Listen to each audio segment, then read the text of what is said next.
Good evening, everyone. Welcome to a special meeting of the Humboldt Unified School District Governing Board. We'll start this evening with the Pledge of Allegiance. Please rise.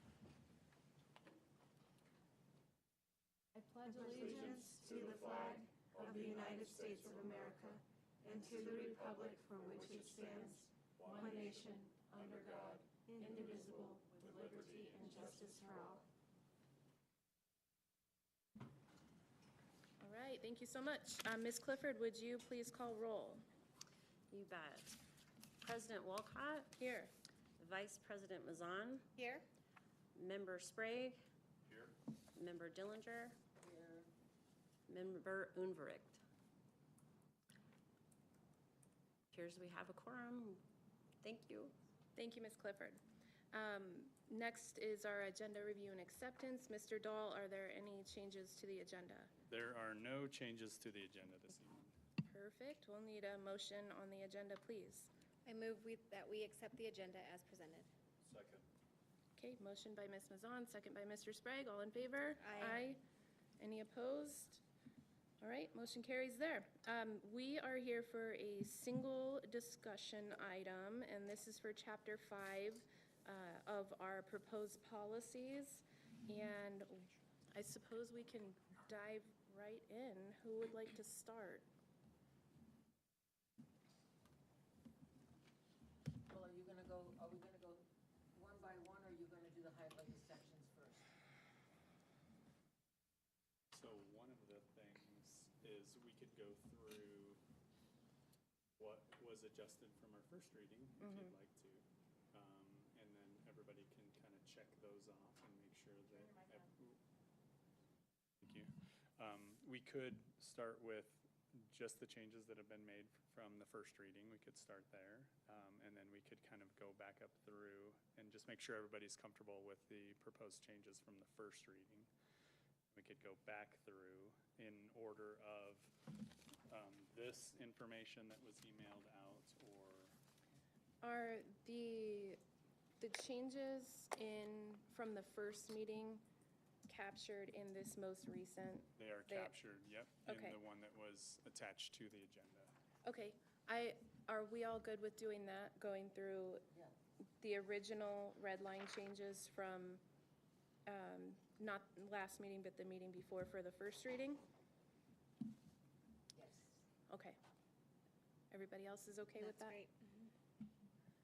Welcome, Ms. Unverricht, just in time. So do you want me to walk through those since I was the one who changed them after your discussion? That would be great, Okay. please. Okay, so for clarification, we are looking at just the changes that were made from first reading. And I know we have a bunch of discussion items after that, but let's kind of run through those so we can check those off. So on page 2 of the agenda items, we talked about attendance boundaries, procedures, some of those pieces. We said that we would use A, email, and this is on, again, page 2. B, written notification to parents, legal guardians. Under that, there was conversation about, it then went subsections A, B, C again. We changed those to 1, 2, 3. And then C, posting of notice at the school and in places permitting notice, and D, posting information and the map. And that was the discussion at the board meeting in March, and those were the changes that were made from that discussion. All good with those?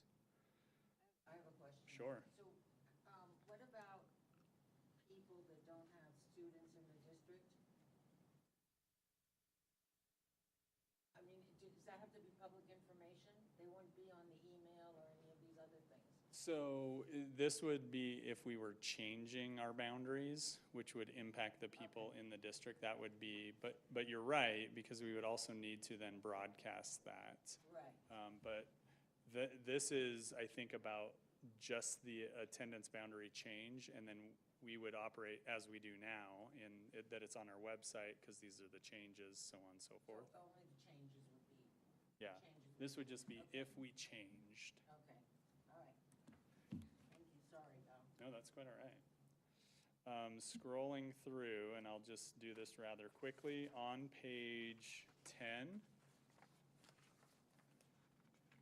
It used to simply, this was a typo, and so, but because it was discussed, I thought it was appropriate to go ahead and change it. On number 4, it said, I don't remember, it said either faux or, and it was intended to say for students who are not, so I went ahead and made that adjustment as well since it was.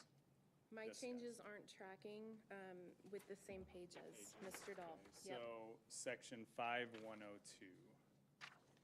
It should be close to Okay. page 10. Yep, it is. Okay. I have 11, but Thank yep, you. I see it. Okay, so because there are changes and it might have shifted, those are things that we'll have to just be careful of. So next section is 5105. It should be close to page 19 and 20.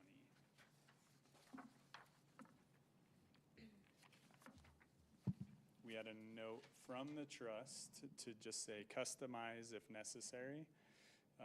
This, again, is about enrollments, attendance, open enrollment, some of those pieces. We redlined the notes, and then we actually kept most of the language in both of them and combined them.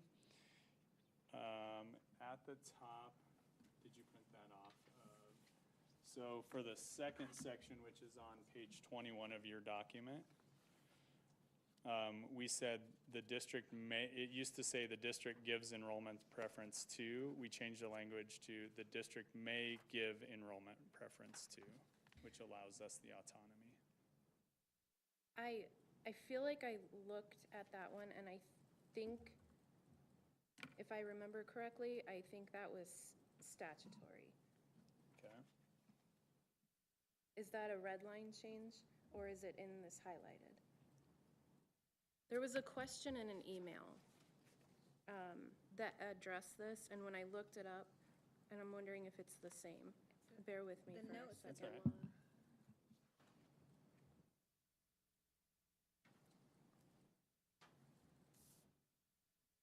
It says above it, The law gives district, the that's what I was discretion to provide enrollment preference and reserve capacity for students in these situations. Yeah, I trust but verify. Okay. Yeah, so I pulled the statutes. So on page 19, one of the questions was, please specify whether this statement is a shall or a may. And I'm pretty sure this was the one that was a shall. Shall.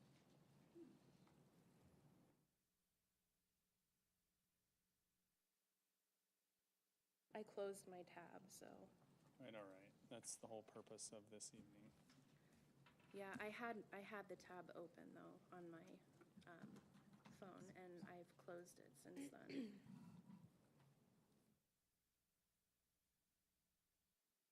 The links just on the same page. Is it, do you remember which link it went to? I'm not working on my computer, I don't remember. I think, is it .01? Yeah, .01. Okay. Okay, a district shall enroll at any time any resident pupil who applies for enrollment to the school district pursuant to this section. A school district shall give enrollment preference to and reserve capacity for all of the following.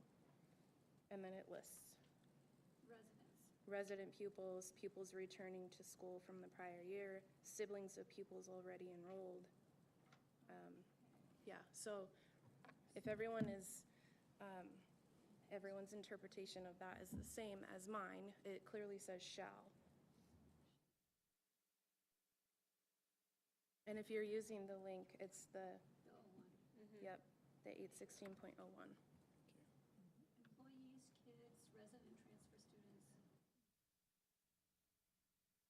Yeah.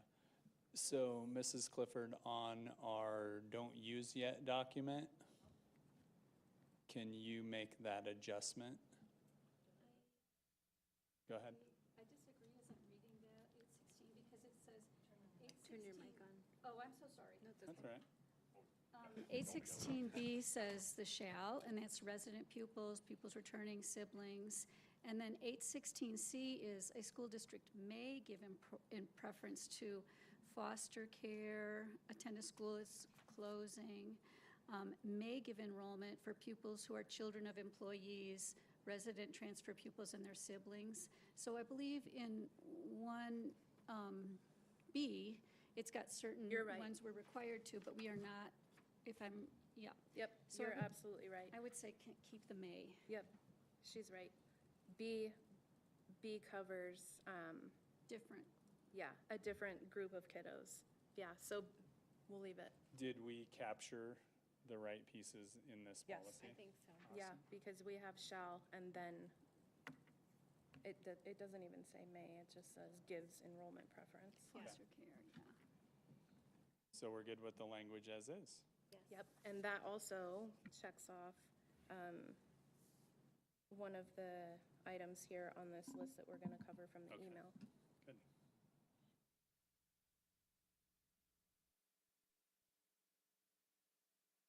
Also, right below that on the same page, there was a note, some small specialty schools and magnet programs have additional applications and/or requirements. Because that was discussed also in the first reading, we redlined that as well. Okay, thank you. Scrolling to the next change. On page 23, close to, there's a red line. Customize if necessary was the note from the trust, which talks about option if the district chooses to provide transportation to all open enrolled students, add conditions of parameters.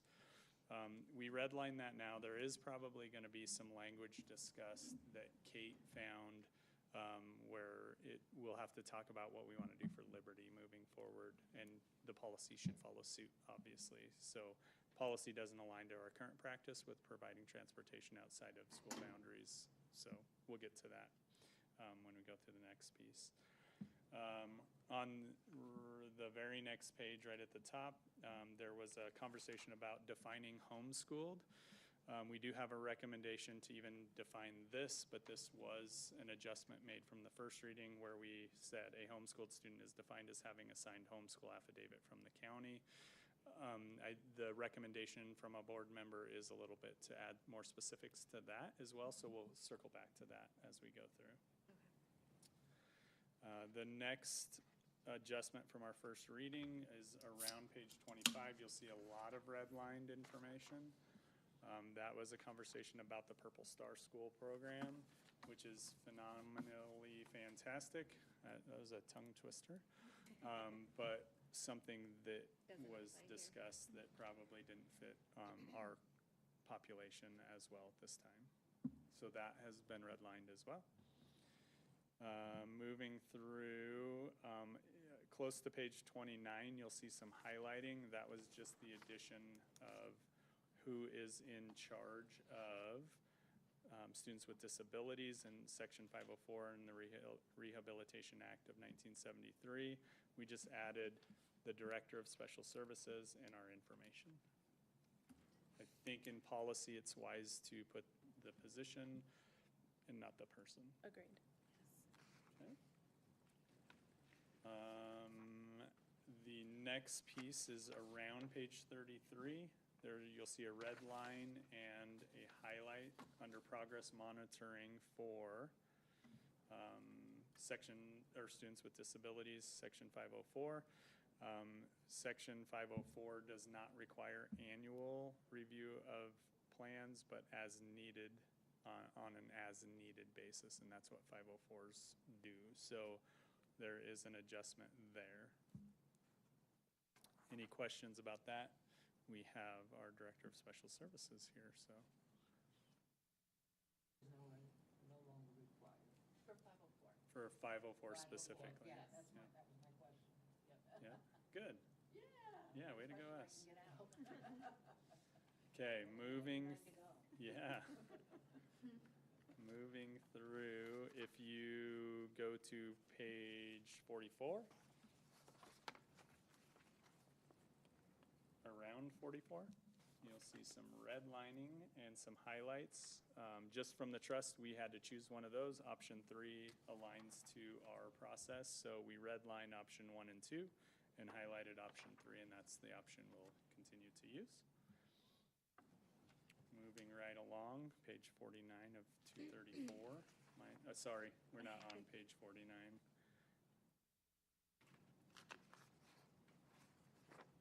The next adjustment. Buying time here.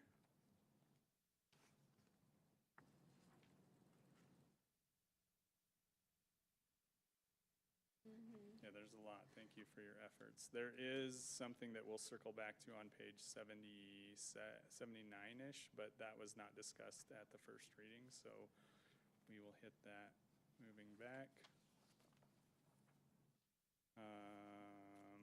Okay, so I don't believe this on page 84 was discussed at first reading either, so we'll circle back to that. Do I see something on page 80 about gifted education? You do, but that was not a first reading, Oh, so we'll have to come back to Okay. that. It's just ended up in this document.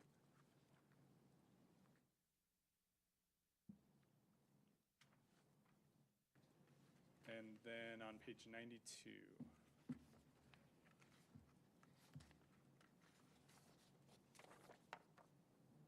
What's the section? I'm sorry, it is 5208. We were requested by Lillian from the trust to pick an option. We chose option 1 and redline option 2 and 3. And then on page 98, bless you. Thank you. Thank you. Bless you. Starting with page 98, that was just left completely blank. We told you that our SSO director, Ms. Elizabeth Rushton, would be getting you those numbers for our own district. So they start on page, whatever the page number you have, looks like 102 probably after all the redlining. Is this for class size? Yep. Okay. And it's specific to special services. 5211, right? Yes, Sorry, yes, 5211. 5211.A.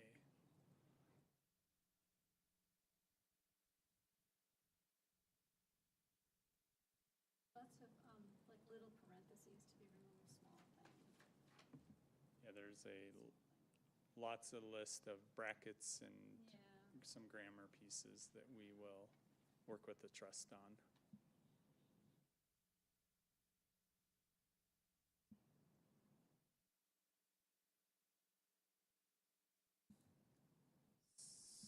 So those are our recommendations.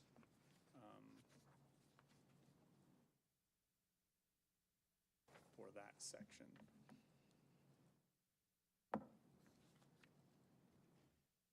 We did have in the next section, 5-12,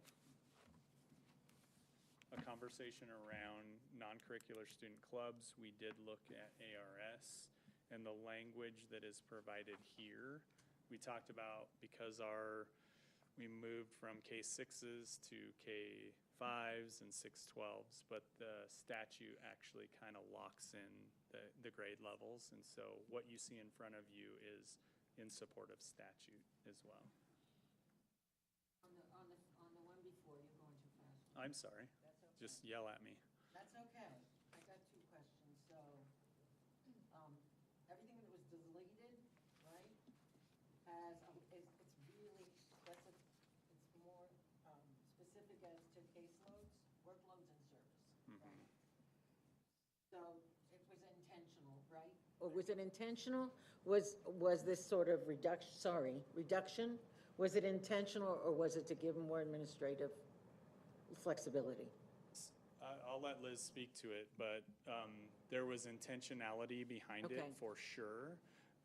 And it was a little bit more with the realities of, in comparison to what our former policies stated a long time ago with trying to put our people in the best position possible to do great things with kids, but being reasonable about what caseloads can look like.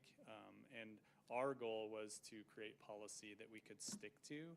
The policy that we had in the past was very challenging in terms of funding and actually staffing appropriately without bankrupting the district.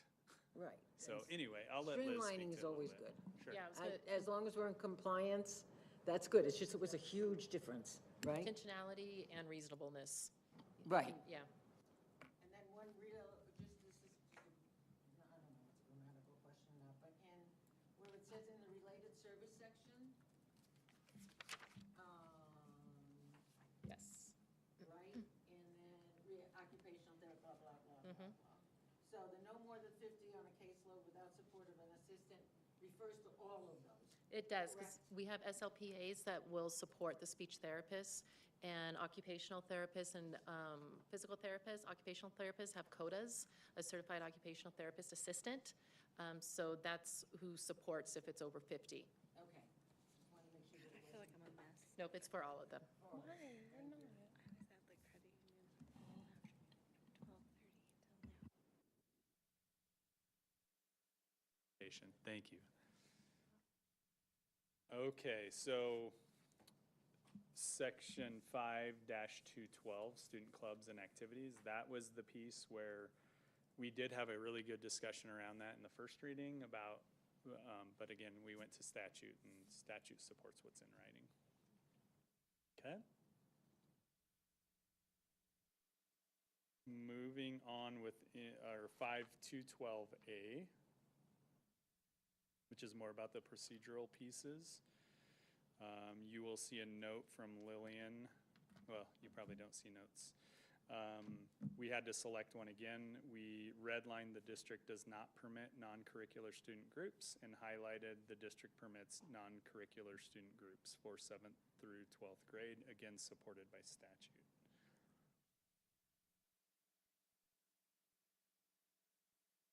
Okay? You guys just yell at me if I move too fast. In section G, Okay? when it says equal access, does that include equal access to school communication? Oh, I'm sorry, bulletin boards, announcements, digital platforms? Or does it just mean the physical? It just means when you provide it to one student group, you have to provide it to all student groups. Okay, So the equality of that. You don't necessarily have to announce it the same ways, because Okay. that can be up to the student group. But ultimately, and this is a really important factor, when we do open it up to student groups, there are some parameters to that it has to be student-led and it has to be all these pieces. But you really, per statute, don't get to say this student group can work on our campus, this student group cannot. So that's the equity piece that it's referencing. that's what you're talking about? Yep. Okay.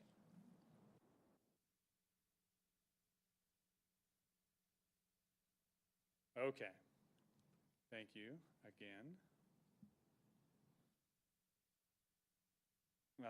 On section 5-213A, somewhere around 110-ish, you'll see some highlighting in the middle of the page, hopefully.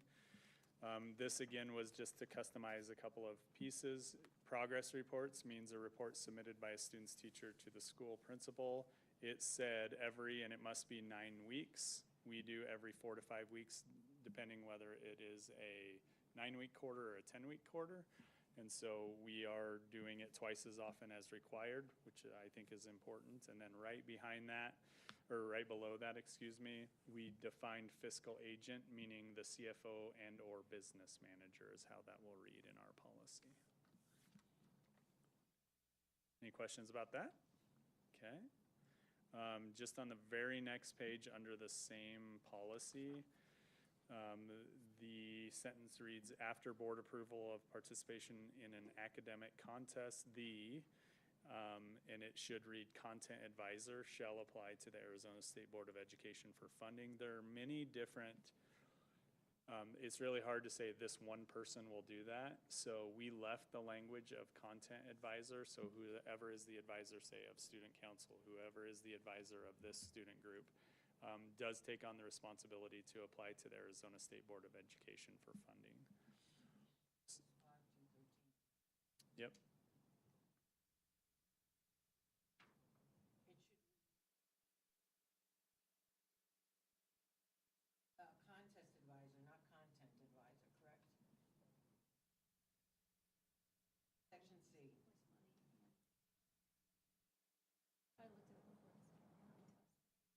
Well, that all does say academic contests, so everything reads contest in that. I think you are correct. Okay. Thank you.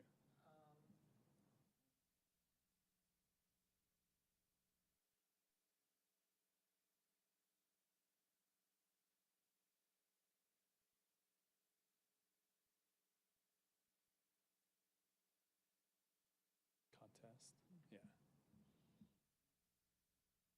You're right, it is referenced multiple times as contest, so we just make a note of that.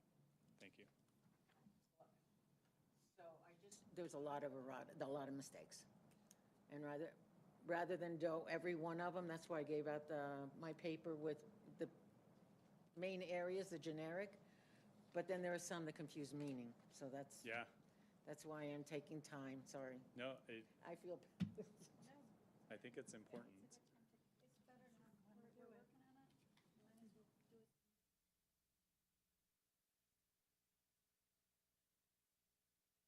Within the same policy, at the end of, on mine, page 112, you'll see some extra highlighting. We had a conversation about what does promotion and retention look like. So we added the language of per district procedure, and then the district will utilize the Lights retention scale for grades 5 through 8 and passing grades at the high school level as the determinants of promotion well, this is specific to promotion and or graduation. What?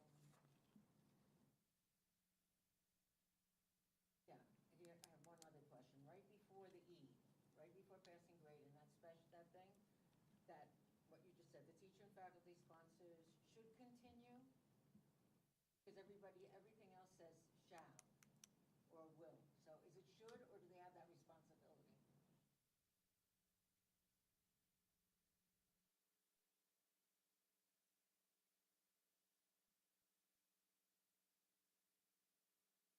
Faculty sponsors should continue to provide appropriate educational support services after determination of ineligibility. Right above E.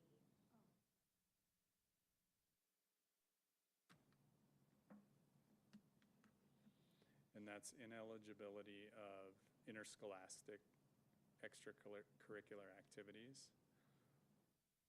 Well, I would say that it should be shall or must, or like that's what we should be doing, whether they're in, yes. So Should sound whimsy. it does. Well, you're not eligible, so you're not important anymore.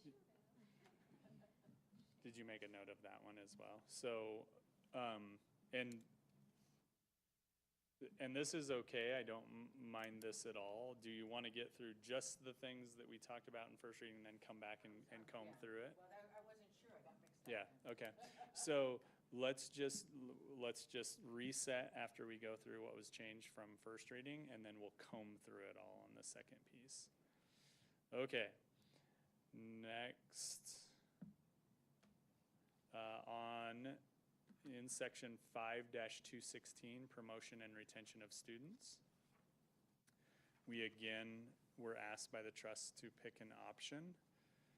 You can see from the redlining, we went What's with the option 2. approximate page number? Sorry, it is 118-ish. Okay, I've gone too far. And I'm sorry, which section is it? Oh, you got it. 5-216. We've advanced very well. 5-16. Yep. Wow. And that was a discussion about the board does not review the decisions of teachers. Okay. Any questions about that? Okay. And then the adjustments that were made approximately 124, 5-217 graduation. I know we have other inquiries about this section, but these reflect the conversation from the first reading.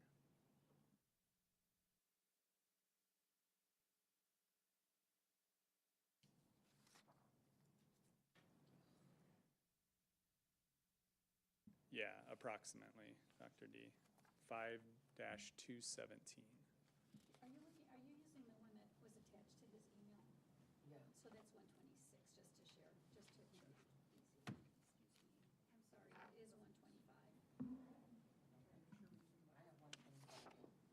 126. Make sure we're using microphones. We were just instructed. Microphones. Yeah, just leave it on and then we don't Okay. have to. Yep. They'll let us know if we get any feedback. So those were the discussion from first reading. It is practice in our district, which I very much believe in. Fourth year of mathematics, that's something that is a requirement. Two, the state says we only have to have one art or one career. Technical education, our practice has been, and I believe should continue to be, one art and one career in technical education. And then that would mean 6 electives as opposed to 7. So a little bit more dictating that they take an art and a CTE. Okay? If you look, probably the very next page, 125-ish. 5217A, procedure, graduation, qualifications. So you'll see the red line list applicable courses. We just did some of that work. And those don't fall in alignment with the state requirements. So those are redlined as written. And then under C, the district will utilize course-dependent tools to determine competency. Describe the mechanism. There's a lot of pieces that we talked about in that first reading that could go into how we make those determinations. So in policy, I think it's important that it says, yes, we do something, but it's going to be really challenging to list all of the pieces that we do. Good? Yep. Okay.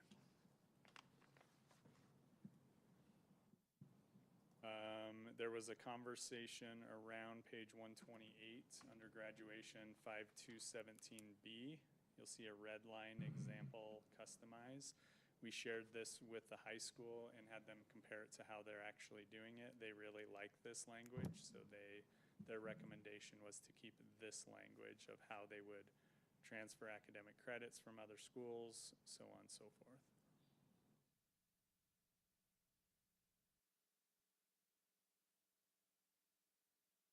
And then 5218, around 132, you'll see a ton of redlining. And that was a conversation we had regarding family life education and sex education. That we don't do that, and thus we shouldn't probably have policy explaining it.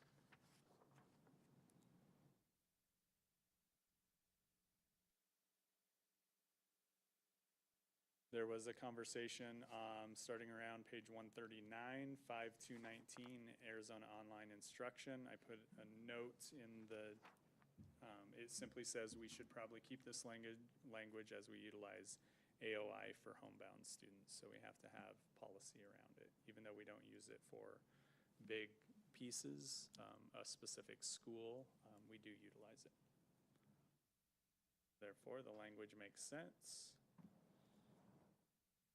There's a red line around 141, 5219A.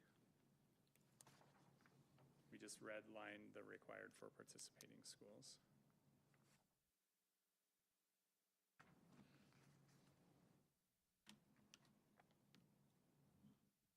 And somewhere around 144, you'll see a little bit of redlining and the word may highlighted.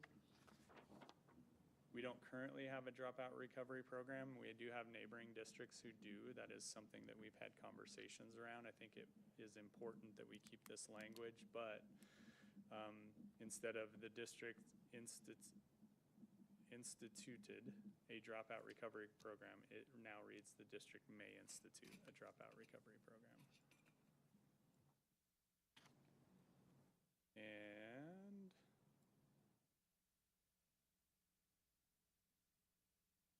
on page 145-ish, 5220A,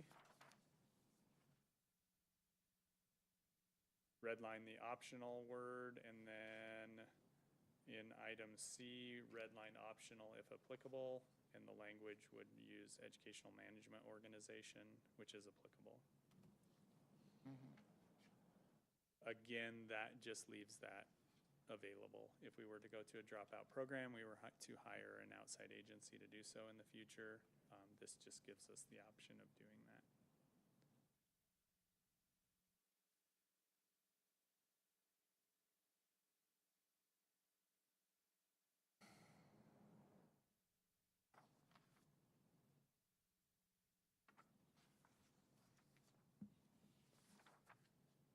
So there was a conversation around page 160, 5-303B.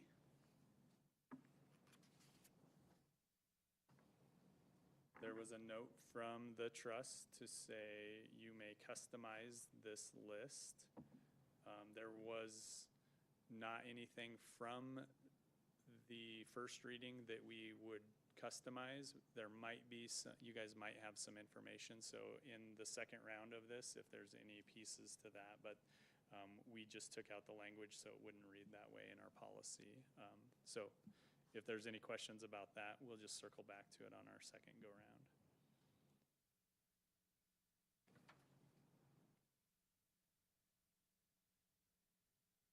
Page 165, there was a request from the trust to include if district conducts random drug searches.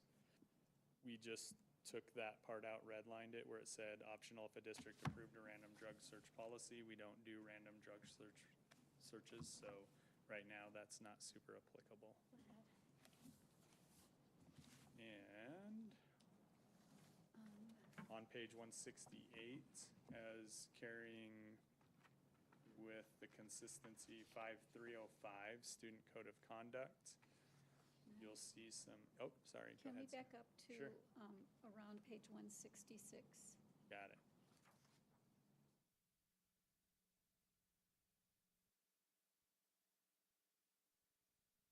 So we lined out the optional business there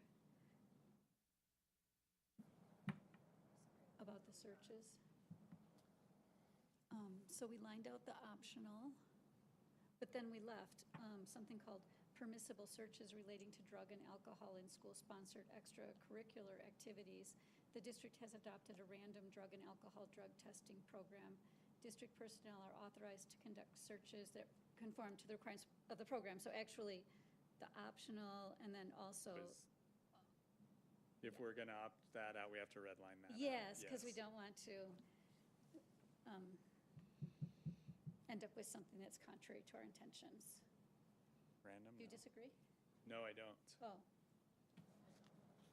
So Mindy, will you make a note when we come back through it the second time to have a conversation around this part on page, under 5304? Yep. And we'll come back to that.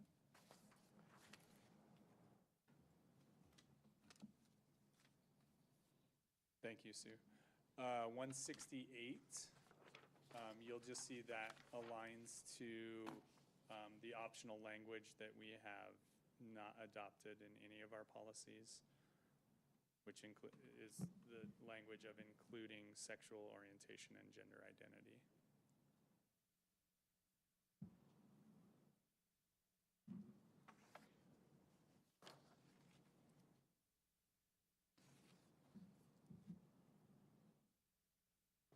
You may find some information on page 172, which we'll come back to because it was not discussed during the first reading.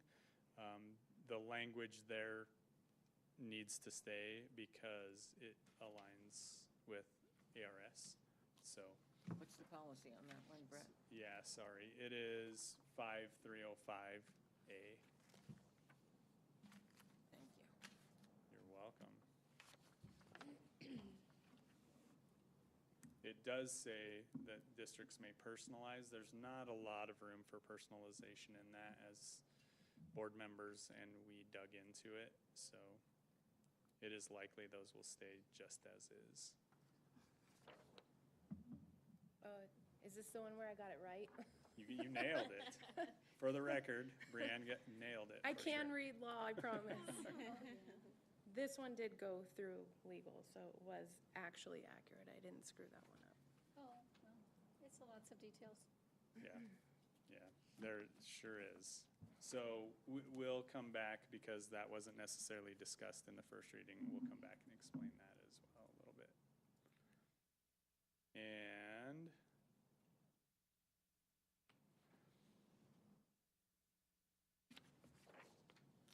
there is a customize on page 185.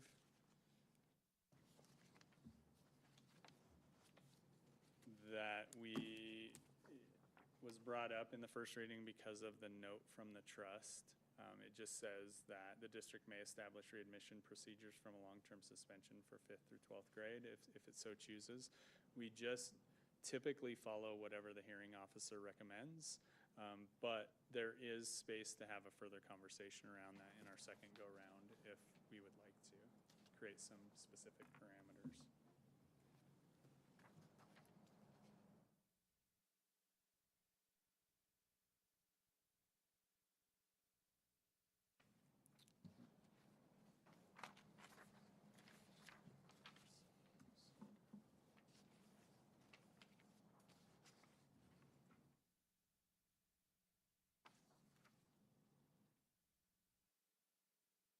Okay, from first reading, page 227-ish, 5-409.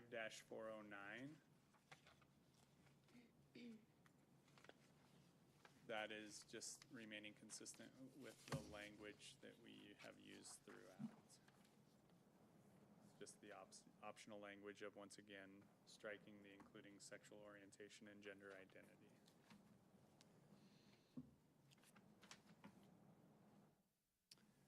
The page 230.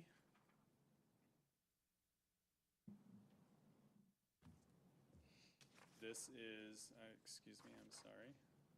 5-410 interscholastic athletics. We just designated it should in fact be the athletic director, so we confirm that be the case.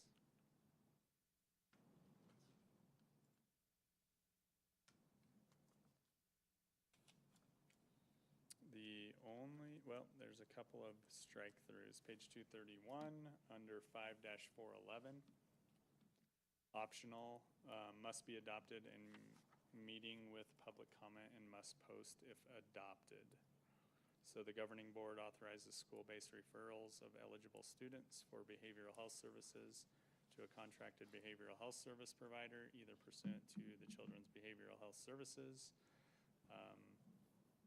We left that in there at this point, but perhaps a conversation around that. Well, this is when we refer them to Southwest Behavioral. Any insights there? No, it would be a referral to South. It would be a referral to Southwest, and then that's when the parents have an intake, so the parents are fully aware and on board. Yeah.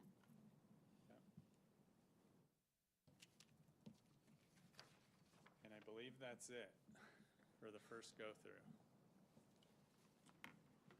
All right. You wanna take it from here? There's no camera on me, is there? I just don't like this. So maybe we each go through issues that we would like addressed, and then I guess we can just discuss them. I'll tell you, I'll start. All of my changes are all punctuation related. I was gonna say, mine's like pretty much grammar. Yeah. really. So I'm not going to go through all of those with the board. Thank you. Okay. It's just a ton of little stuff, and I think we probably all caught them separately. Missing periods, extra brackets, things like that. So that's all I have in terms of like content. I don't have any proposed changes. I'm the same as you. Okay. Ms. Unverricht, would you like to go next? Okay. Let's see, page page 20, so it's going to be around page 20, but I didn't write the sections. Was small. I think it was already done. Are you referencing the email too, just so I can check off? Yeah, Okay. it's the email that was called like a board member did it. I was board member that did board it. member. No, you were not the only one. So Okay. on the email that was printed and provided to us tonight, is it this top chunk, number 3 and 4, numbers 3 and 4? Yes, the Okay. email dated May 22nd at 4:34 PM. Yes. Okay, perfect. Yes. Okay, all right. Okay, so there were others too. Okay. Okay, so I think they already did this business on page 20, whatever it was. It's also grammar, right? Point 3 is really grammar as well. Okay, so page 20, do we need to give enrollment preference and reserve capacity for these 3 bullet points? Okay, here we are. Yes. So this is page 21 of the document, on the document, and this is section 5-105, open enrollment. And this says, so it's a may item. So it says, the district may give enrollment preference and reserve capacity. So to me, giving enrollment preference and reserving capacity are 2 different promises. And since it's a may, we don't have to reserve capacity, right? So I don't know, I get sort of picky sometimes.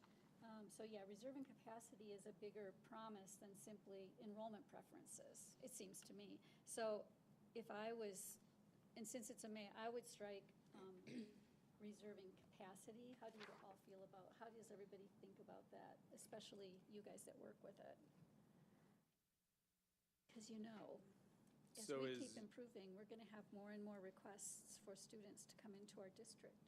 That would be fantastic. Yeah. So are you suggesting that maybe there's a may added between each of those, I would just say, before? we may give enrollment preference to the following. That's, I mean, I'm always looking for the easier, Okay. simpler way. Unless you want to reserve capacity for them as administrators. I mean, it takes away your ability, I guess. Or just leave it alone if you like it. Or just put and may reserve capacity Yeah, for all of yeah. the following, right? You may give enrollment preference to and reserve capacity, and may reserve, anyways, it's super picky. So I guess whatever you guys are that have to work with it, If you go back up to enrollment, though, it has shall enroll, and then we've got resident students, of course, and then students returning to the school from the prior year. But if they are outside of that boundary, are we still shall giving capacity, reserving capacity for that? Siblings of students already enrolled and students classified as homeless, which then goes down to that we do need to do that. And then we Yes. have another may on the other side for the people that are employed, transfer students, right? an additional classification. So there's, looks like maybe 7 bullet points that is a may. Or resident students need to be shall. Yeah. Resident students, I think the first, 1, 2, 3, 4, like they have it there, those are the shalls, Shall. right? Right, those That are are the in shalls. the statute that Brianne pointed out. And then the rest is, well, foster care is also a shall, right? And then, but down at the bottom there, the last 3, I don't know. I feel like it's too picky. I'm going to just pass on further investigation on this, cross this off my list. Okay. So the first 4 are shalls. That's why they're in separate categories. If a student moves out of that district, but they are returning to the district, I'm just saying, like, if someone moves out of Mountain Views, but they want to come back to Mountain View, that's not a shall because they're outside of Mountain View's district now. Yeah, that's how resident pupil is defined. Students returning to the school from the prior year, Yeah. but they still need to be within district. Siblings of students already enrolled, but they need to be within district, or I mean, within that site. Just a clarification. Yeah.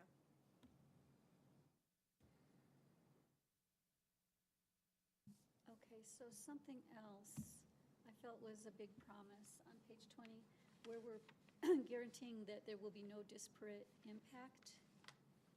Oh, yeah. The implementation of this policy must not disproportionately impact any group or class of students. I feel like it's hard to guarantee no disparate impact. Where is that language Okay, at, so Sue? that's I see it on page 21, Okay. and it's just above those statutes that are listed. And I think it probably is, if anywhere, it's probably in the federal, so I find it hard to read. But it might be a question to ask the trust if we are required in this way, is the law requires it? It's just a big promise, right? I'm going to do something and there's going to be no disparate impact because there may be, certain categories of students. I mean, I don't know. It may, a fair implementation of the policy may result in disparate impact. Right. So I just felt like it was a big promise and maybe ask Lillian if we need to say that. She should know. I don't know. I did look through I'm pretty sure it's in that federal one and it's, I don't know, maybe I don't read those. Mrs. Clifford, can you make a note to reach out to the trust on that specific statement? When we have students with disabilities, if there's more than one class, then we try to make sure that there's not a disproportionate amount of students in one class. So if we've got two classes, not all the students with an IEP are in one class, that they're separated out. And so enrollment, like our enrollment, so it's like where we may give enrollment preference to, like, I don't know, it could possibly happen disparate impact if we have, I don't know, I'm just saying, a lot of staff that have children that are in a particular class. And so by just doing this policy of allowing staff, we may get a disparate impact. And then, so here we are saying we're not, we're making another hoop for us to jump through. So if we don't have to make a hoop for us to jump through, but if we have to, we have to, right? In the way I read this, it's specific not to the entirety of the policy, but non-discrimination and equitable enrollment. That's how I read it. Oh, so Right. you think, okay. Well, just whatever again, it's just I'm trying it's to this 5-105, this open enrollment policy. Sure. If we have to, analyze it that way and be responsible for that, then we do. But if we don't, well, let's just say we applied our policy, as it was written, and as it turned out, like many teachers had students in a certain group, and so that's just what happened. I don't know. I would be in favor of striking that if we can legally swing it, because disproportionately is vague. What does that mean? It's very well defined, disproportionate impact, but it's. Where, though? Oh, probably in that USC. So I just pulled the USC, and there's no talk about disproportionate. And for enrollment purposes, we would have to have it clearly define what disproportionate for enrollment means. If a student with an IEP enrolls if they're trying to enroll in open enrollment, we check our SPED numbers first. Right now, we are full at each of our sites for our SPED programs. So they would have to then go to their home school, and then that's where it goes to resident students, and that we've had to reserve capacity, and that then goes to our class size, and we may have to hire an additional aide or teacher. Yeah. So disparate impact means that policies or practices neutral on their face, but have a disproportionate negative impact on a protected group can be considered illegal discrimination. So it is in that federal one. I just Googled it. It's. But disproportionate isn't defined. What does disproportionate mean? 1 to 5? Like, what's the ratio? What does disproportionate mean? I don't know exactly. At one point, there was a percentage, I don't know that percentage. That I was don't think years this ago. is, Yeah, I don't think this is special services only. I think this is like the district as a whole. Well, definitely, if we don't have to have it, then we don't want to have it on there. I agree. So we made a note that simply says we're gonna check with the trust, and what we'll do on the June 11th, since we're not voting on anything today, it's just discussion, we'll have clarity for you on that you'll be able to vote on. Sounds good. Okay, so page 23, oh. More language about admissions priority. I don't think it contradicts what we wrote, but I just don't like to see the same ideas repeated. Did we address the previous one from you? Schools without attendance boundaries? Oh, as far as the disparate impact? No, the one. Number 6. Yeah, the one below that. Number 6. Oh, that's what, I was just kind of commenting why I wrote it down. Because it's like restating something that we already said, and so I'm just kind of complaining. That was one of the things I did not like about the previous policy, was that there's a lot of duplication within it.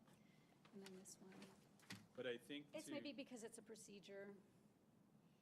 Yes, I was just cranky. But I think it also, if someone's pulling one policy, they want to have all the information and not have to sift through a bunch of other policies. I know, that's why I didn't like it. But now that I'm looking further on it, I see that it's 5-105A procedure, so it is related to 5-105. So are you good with number 6? Yeah, pass. Well, but I think we need, because it does say, sorry, I've been scrolling around here.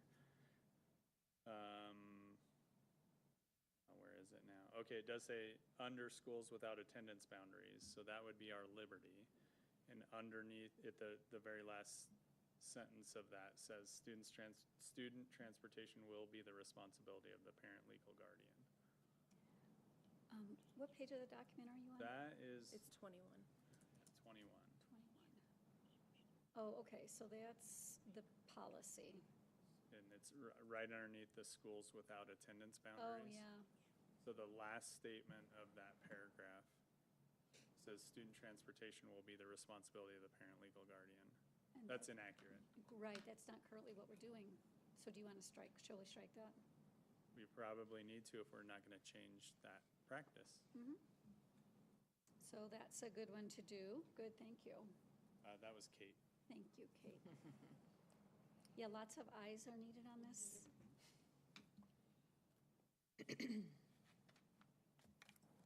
All right, are we on number 7, page 23?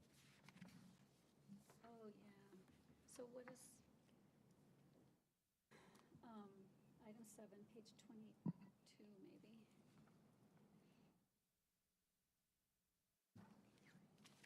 School capacity. I'm on the one above that, unless we're skipping over that one. About admissions priority?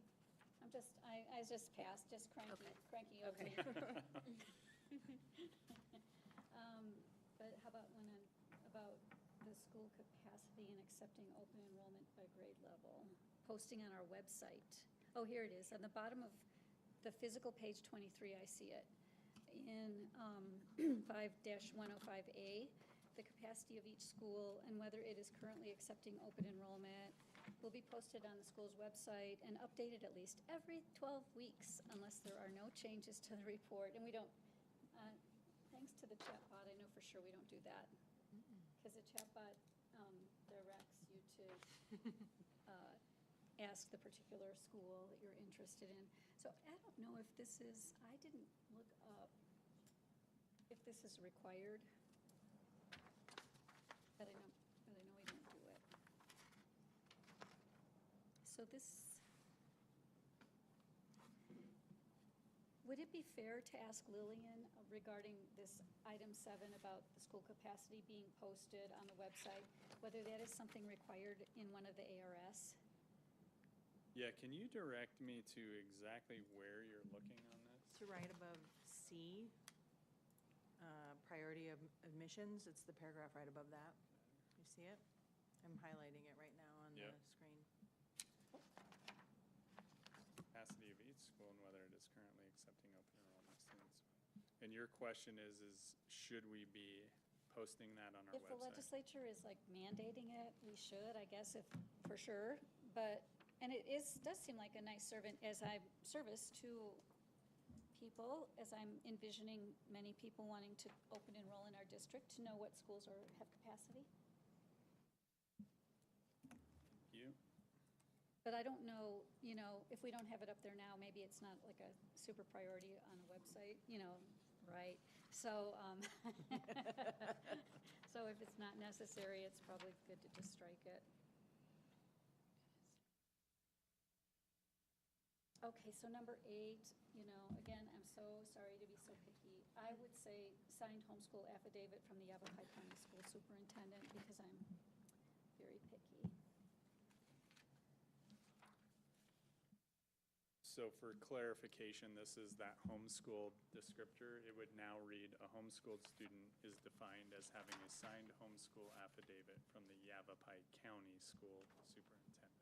Yeah, otherwise, they Instead of bring from one the from county. Maricopa, then we have to say yes. Yep.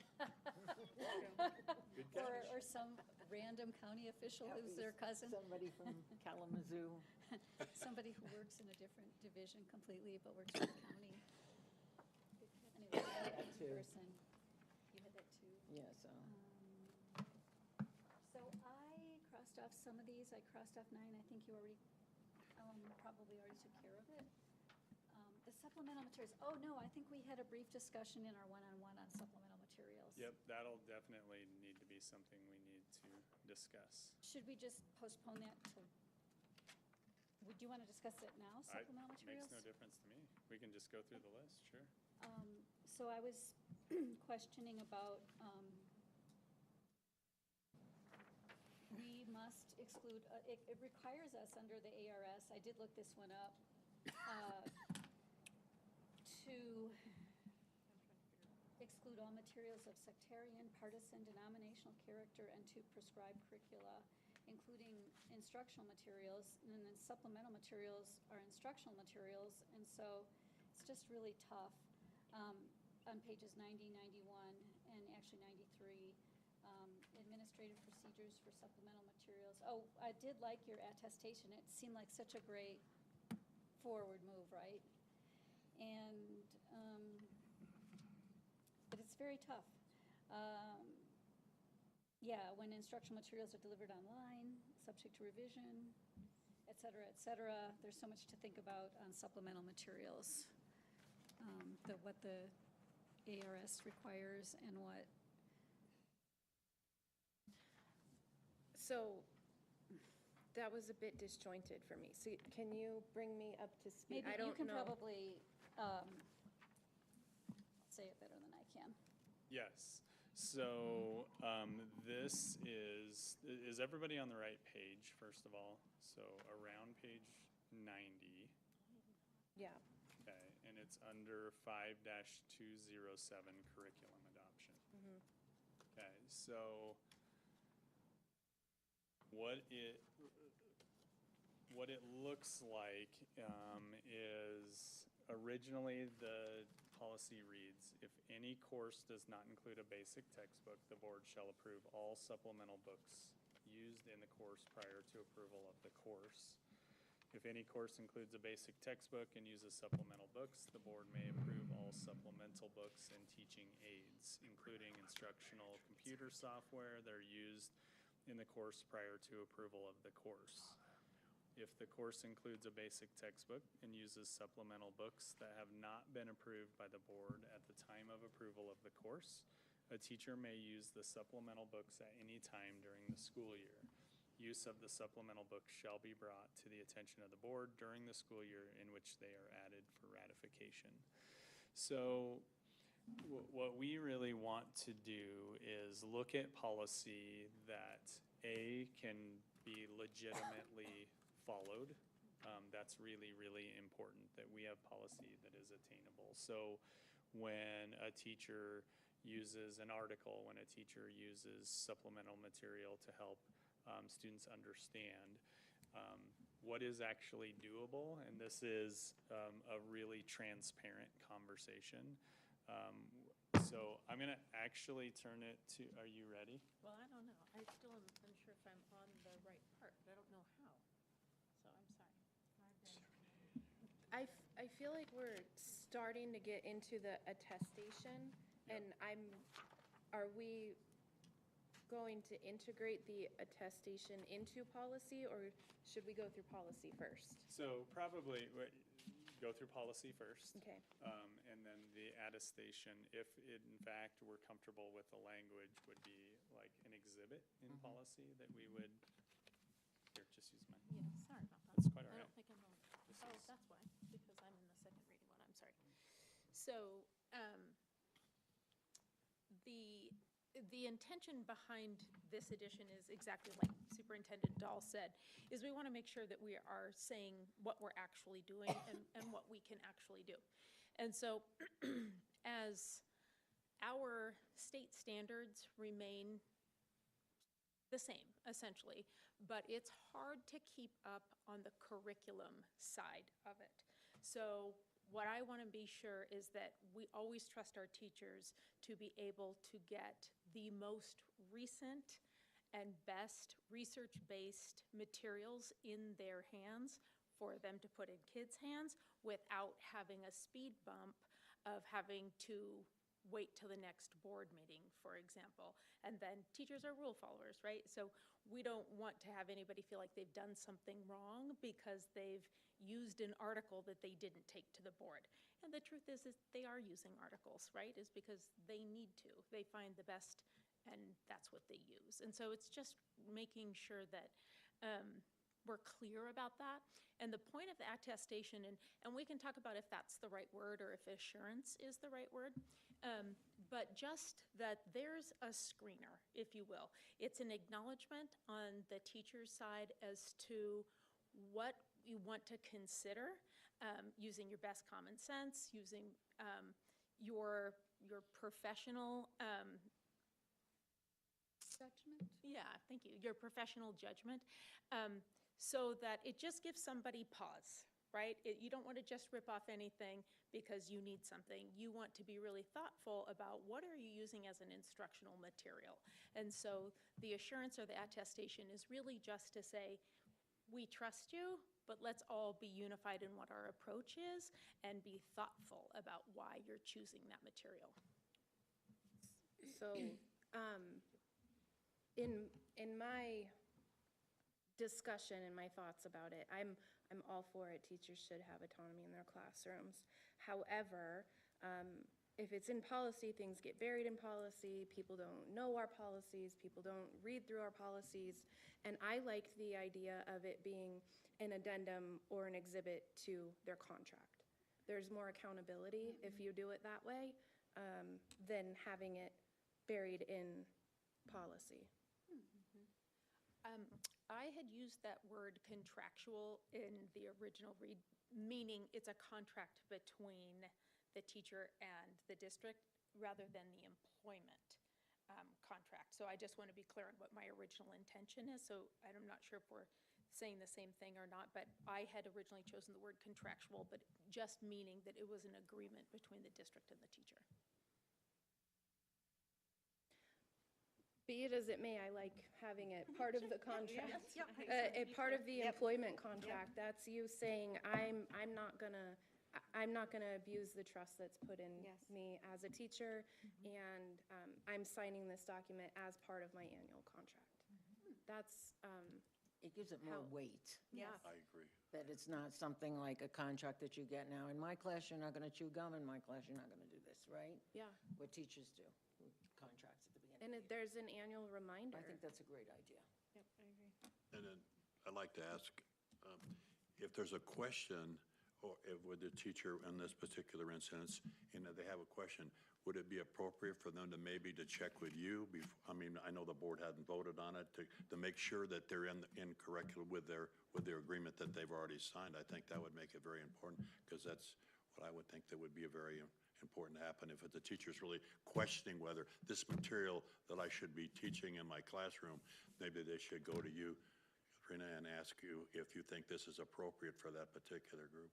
They're certainly welcome to. I can't speak to how many times a teacher goes to their principal, but I can certainly say teachers email me resources all the time to ask me, Okay. what do I think? And then. Just a if- suggestion. And one of those things of, have you read this book? What do you think? And they'll send me a copy to preview. And then we kind of had a conversation around, what is the teacher's gut say, right? Why are you asking? And typically, if a teacher is asking, is because they already have a question mark. So, but maybe they don't want to be the bad guy, and so then I'm happy to be the bad guy.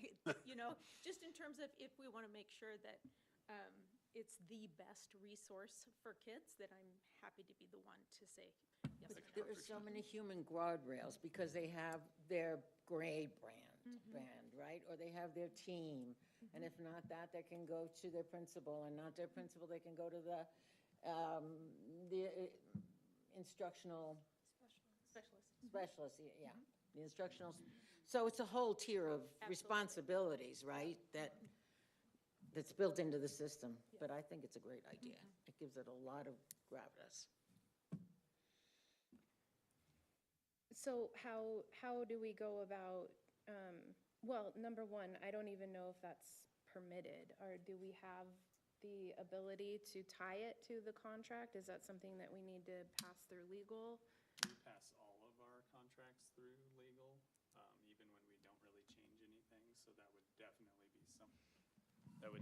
be something that I would want to explore. Does that idea give you pause?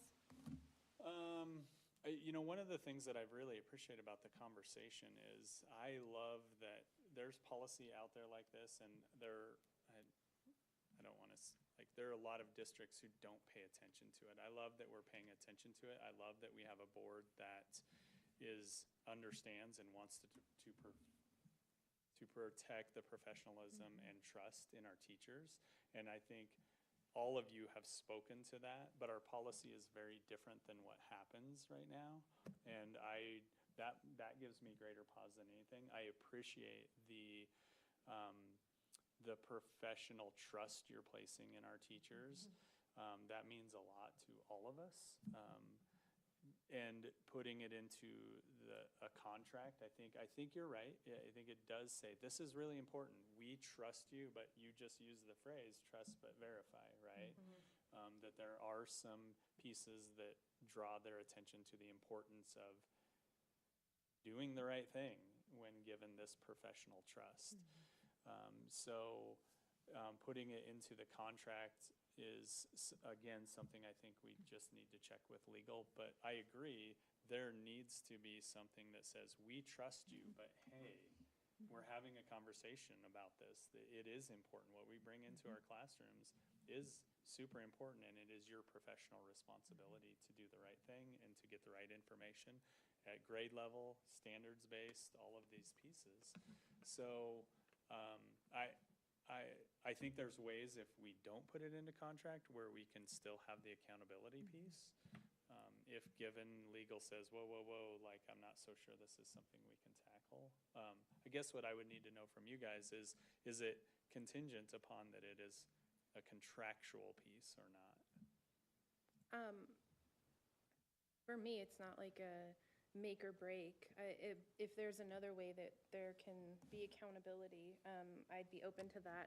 And I think it's really important that our teachers know, like, we trust you. This isn't, we do trust you. We're sending our kids to you every single day. And I don't think that the board needs to be in the classroom business and minutia every single time something comes up. They need that freedom to do what they want. But if there's a rogue teacher and they make some bad decisions and present some materials, we need to CYA for the district too. Like, here's the agreement that you agreed to, and now there's going to be disciplinary action because you didn't adhere to the rules. Yeah. And I like, the thing I like about that attestation is that it defines the relationship. It's here's our underlying assumptions. Do you agree with these assumptions? Yes, I do agree with those assumptions. And now we're all on the same page without assuming we're on the same page. And I mean, I feel like I had to sign many things annually in my professional life. Conflicts of interest, investments, all sorts of things. And so I feel like a person that is a professional, that their judgment is being trusted, I mean, it's not a big deal to ask you to annually just reaffirm. Accountability. I mean, it doesn't feel like it to me. It doesn't feel negative. I concur. It can also become part of the process, right? So you have come for an interview. You will be asked to do this. Are you going to be all right with that, right? Or, I don't think you can put it in an ad, but sort of like, even before, there are ways to do it if a clause in the contract, rather than the whole signing it right then. You're going to sign this, do you agree? Something like that, making it part of the way we do things. Yeah, This is the way we do things. Yeah.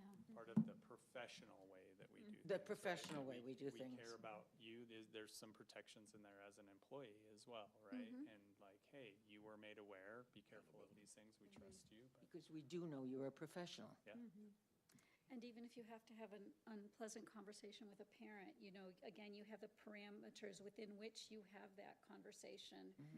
That this was selected because it is this, it is that, it is the other thing, and therefore, this particular supplemental material was selected. So it's kind of nice just to provide baseline. yeah. Accountability. On the Transparency. document that's up now, the attestation piece, one of my goals in writing that was, we have made tremendous investments in curriculum resources and training around those curriculum resources. So I also was seeking clarity on what the expectations are of their supplementary materials, so they're not to supplant what we have as board adopted. And so I think that part's really important. So when something is board adopted, it doesn't become optional. I describe it as a buffet. We don't get to go through and say, I'll have a little bit of this and a little bit of that, right? Is that we have cohesively decided to purchase a curriculum to train for that resource, and then no curriculum is perfect, so then you do need to supplement so that it meets your students' needs, but a full supplant is much different. And so I think it's being clear around that, and it's one of the ways that we can ensure that we keep rigor in place. So we wouldn't adopt, for example, a resource at this point that was filled with crossword puzzles and word finds. We're not going to do that, right? Because it doesn't match the level that we expect our teachers to teach at, and it doesn't teach the kids to learn at the level that we're expecting either. And so I think clarity around that is really important. It's for both ends of the spectrum. We want to make sure that kids have resources that match the rigor of the standards and the best instructional practices that we expect of our teachers, both sides. Those were excellent points. Definitely conveyed in the document, but you verbalizing them just really drove it home. So excellent points. Thank you. So I think we've all had an opportunity to review the document. I'm good with it as is, but it's just a matter of what do we do with it now? Where does it go?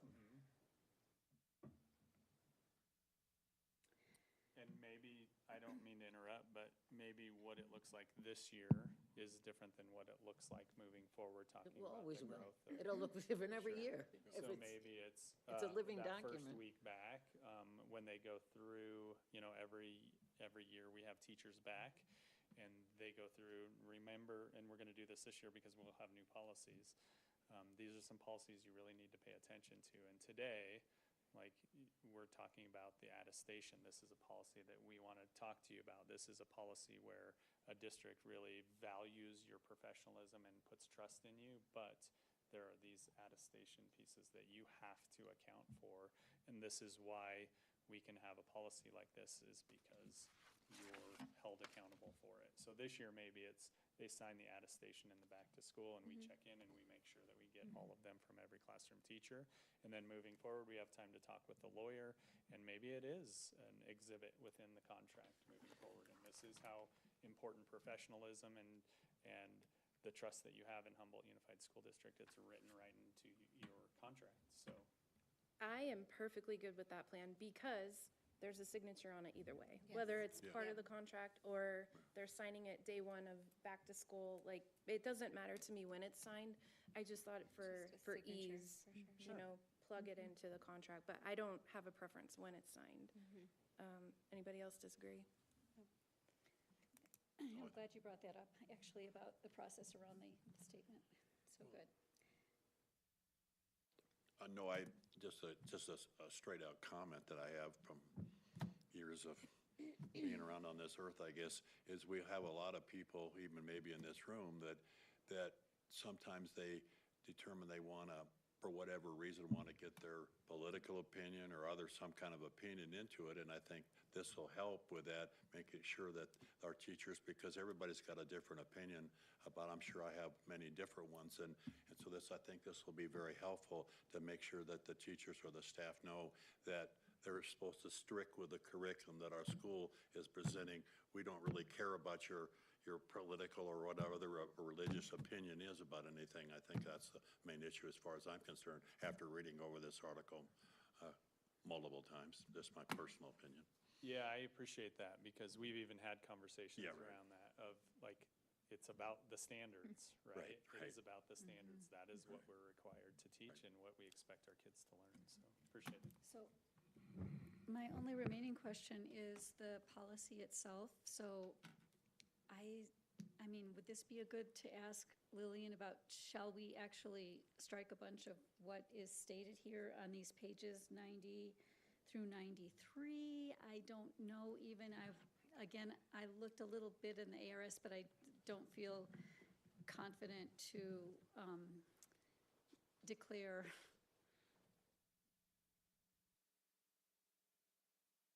Yes, I think that's the reason that we have the trust, and that's why they provide policies, So- is say, these are our recommended changes, what else do we need to be cognizant of? What other language needs to follow suit?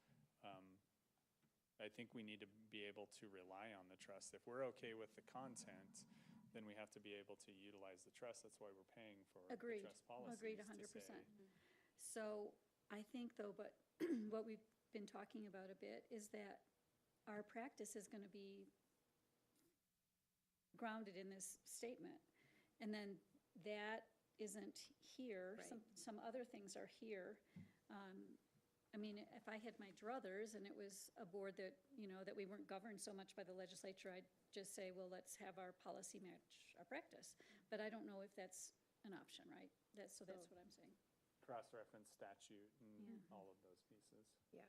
Yeah, and then if statute allows it, get rid of all of this. And then all of the teachers who are providing all of this supplementary materials in the shadows can come out and be like, I have the freedom. So that would be the dream, Yes, that we can strike a bunch of this. That would be the dream. Agreed. So that's a bit of wordsmithing in here. So if we aren't able to get that accomplished before the June meeting, but shall we just, at that point, maybe go with it as it is and then continue to work on it and bring it back? I think that's asking a lot of you. It feels board complicated. members. I think we work really hard to try and get you an answer before the June 11th. All right. meeting.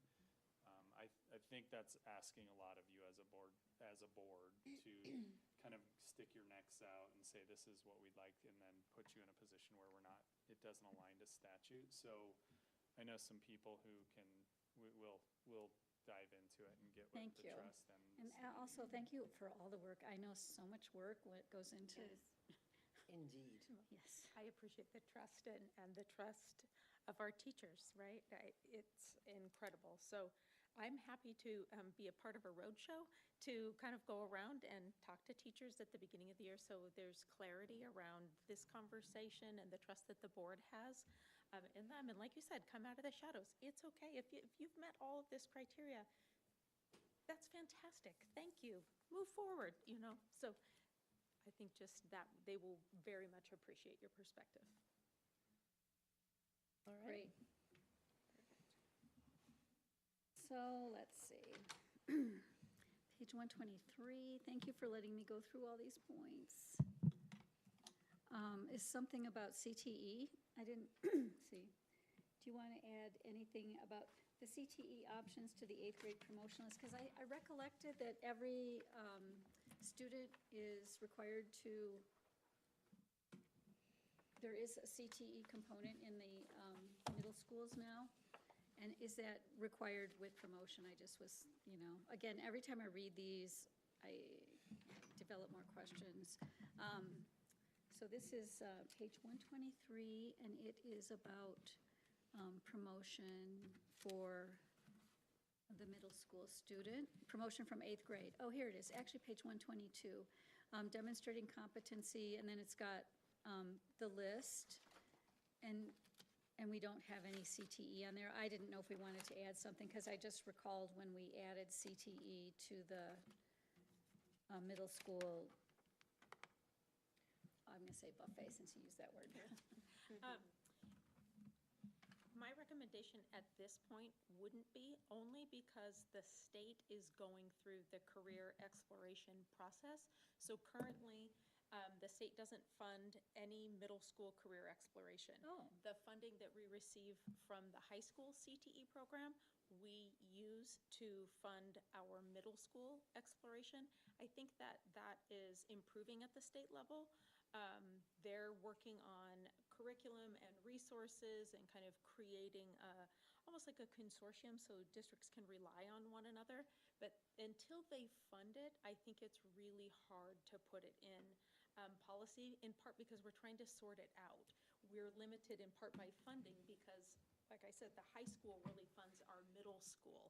And so I wouldn't want, if for some reason we got in a terrible situation with finances and we couldn't offer that at the middle school. And then we've got it as a graduation requirement. I wouldn't want to do that to our Yeah, kids. So that I would be think the state stinky. has a little ways to go before we wonderful. can ask that. But I would love to have every middle school student take that. In the future, maybe. So on pages 127 and 128, where was I here? Oh, yeah, 517. It's actually page 126. So seeing as we have, so 5-217.A, so section A, we should probably just strike. We have no courses which qualify as alternatives to Algebra 2. So then that whole section goes away, and so then B becomes A, blah, blah, blah. Right? Just reading it. And page 163. Go ahead. Can I ask for clarification? Does that make sense? So, will you repeat it, please? I'm sorry. Oh, I'm sorry. Okay. 5-217.A, procedure on graduation qualifications. We do not have any courses which qualify as alternatives to Algebra 2, correct? We don't list any. We don't list any. That will be something we will most likely need to revisit soon because the state is drafting alternatives to Algebra 2. But doesn't have great clarity around it. So I think it's okay to exclude it now, but it will be something we'll need to revisit. When the state provides it. Yes. So I'm just, because it's funny to have a section A, the following courses, there are none, and then we go on to section B, college and university courses, so I was just for reading of the document. Page 163, what did we see here? Oh, Is it your preference to leave it as a placeholder and then revise the language? Is that, good question. am I reading it correctly? I feel like there's pause from Katrina.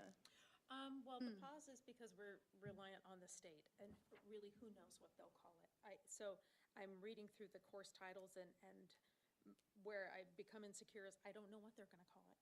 So I think it's okay to. To totally remove it? Yep. Okay. They could really call it anything. Who knows? It's hard to tell. They're legislatures, not educators, so who knows? I like I your know. thinking, though, of like, Yeah, are we I going to do. remember to come back to this policy when they do update it? And if we could Oh, add courses, yes. that's just maybe on, You could say something like, at such time as the state defines, Yeah. That's good. That's a good idea. Yeah. And then, if you want to keep it as a placeholder, whatever you think is easier. I'll remember. Let's see, the following courses shall qualify as alternatives to Algebra 2. For the purpose of graduation credit requirements, Just please draw attention to that it's. I don't know, I just threw that, it's really not the greatest sentence, is it?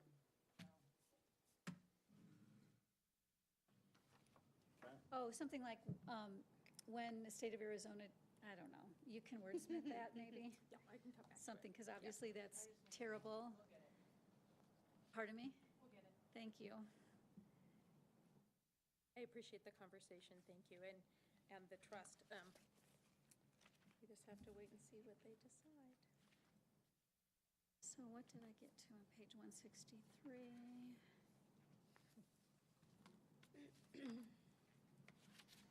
Oh, yeah. Oh, I think yes. this was a good catch. Some paragraphs about disclosing the student address unless otherwise required by state or federal law.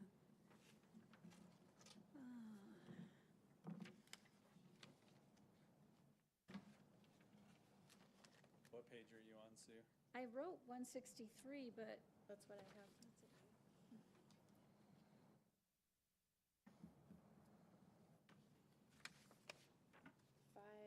5303.B. Yeah. So, do you want me to speak to that a would you little bit? please? Yeah, Because I'm not absolutely. remembering it. So, at the very bottom of that, there is, I believe it's redundant language, and I believe the trust probably just I don't want to speak negatively, but I think that they probably just forgot to tell us pick one of these options. It's different language options. So the district may disclose your student's address, telephone number, or email address only if blank. And that is repetitive language from the paragraph above it. So if you look at that screen, if you could make that, can you make that just a little bit bigger, Mindy?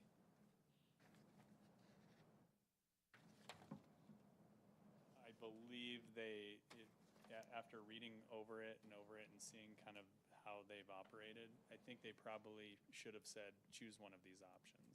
Oh, yeah, here, it's on the current page 162 of the, Yeah. Your thought seems to jive with what's on the page, and I don't have a preference. Anybody have a preference? No.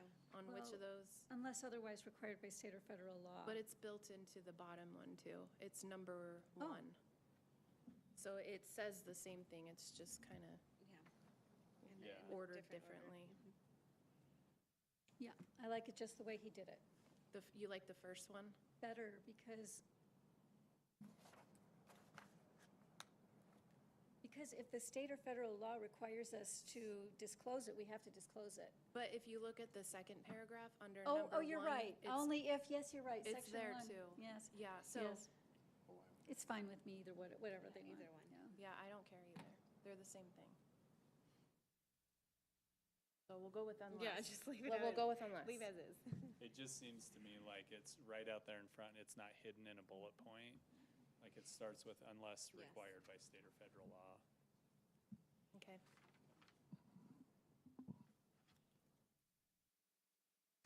This concludes my comments. All right, Mr. Sprague, do you have anything? No, I've read it over multiple times and think I pretty much understand what's going on. I hope so anyways. All right, Dr. Dellinger, you're up.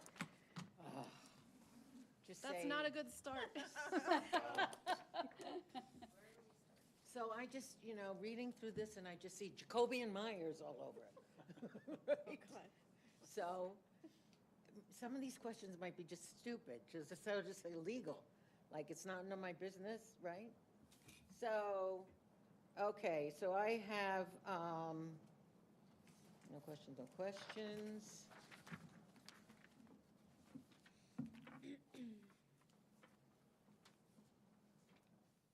Oh, first is a language on 505-105. It's pages 22 to 23 on my document, but I'm downloaded as a Word on them for a Mac, so who knows what page everybody Yeah, else has. that's the change. 105A. Okay, I've got that. Okay. I'm not sure if resident transfer and non-resident students aligns consistently in the terminology. That's just, so that you're always using the same one in there. And then is the bracketed language regarding the wait list? Wait list selection, in other words, it says first come, first served basis or by lottery. Is that going to be, Oh, is that going to, will that be finalized? right, so that priority of admissions, is it going to be first come, first served, or by lottery? She Or is it should- going to be by lottery? Yeah, Oh, you got it up? yeah, you did have it up a second Yeah. ago. So you're talking right there in that first In that paragraph, bracket, right? Okay. Pick one. So, if a particular school reaches capacity after enrolling residents, students, and students with preferential enrollment, those seeking open enrollment will be placed on a wait list and will be selected on a first come, first served basis or by lottery. I vote first come, first served. Anybody have any thoughts? We have a school that sometimes has a waiting list. So, Liz, can you speak to, you were there? Is that Liberty? Yeah. It was first come, Okay. first served basis. So It was if that. we already have something in practice. I like that. Yep. Let's just do that. I agree. Granville I just- also had Okay. first For come, open first served, enrollment. yeah. Yeah. Is that how you do kindergarten too? At Liberty? Yes. Did you capture that, Mrs. Clifford? Okay, thank you. Okay, the next one was the homeschool affidavit, just like the same thing Sue said. Then you answered the annually thing.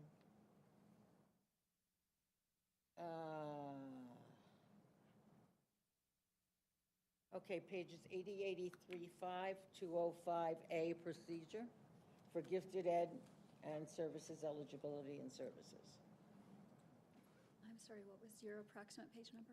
80 to 83, I'm sorry. I know you said it, I just didn't hear it. No, I didn't say it. Oh, It's 5-205. Yes. I have page 79.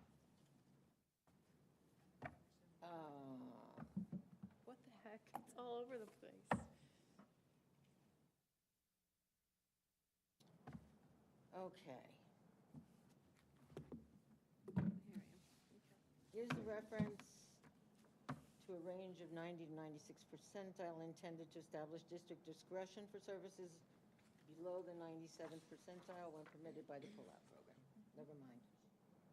Never Does mind. the phrase, if the pull-out program allows or is applicable, require more clarification regarding eligibility standards or program availability? Sorry, my computer They may was be a dying, legal so- question, Excuse me? maybe a legal question. Are we on this piece? What's your question? Does the phrase, quote, if the pull-out program allows and/or is applicable? Do we need additional clarification regarding eligibility standards or program availability? oh, okay, this is in the yellow and the red on the one I'm looking at. So when I made those adjustments, the 97th percentile is the state cutoff for funding. Right.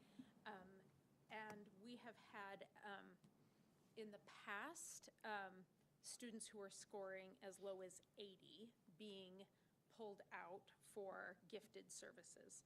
And so what I'm hoping to do is to make that cutoff much stronger so that we're using one instrument and we can rely on the results. And the applicability has to do with a pull-out gifted program is becoming a bit dated. It's not really the typical national model anymore.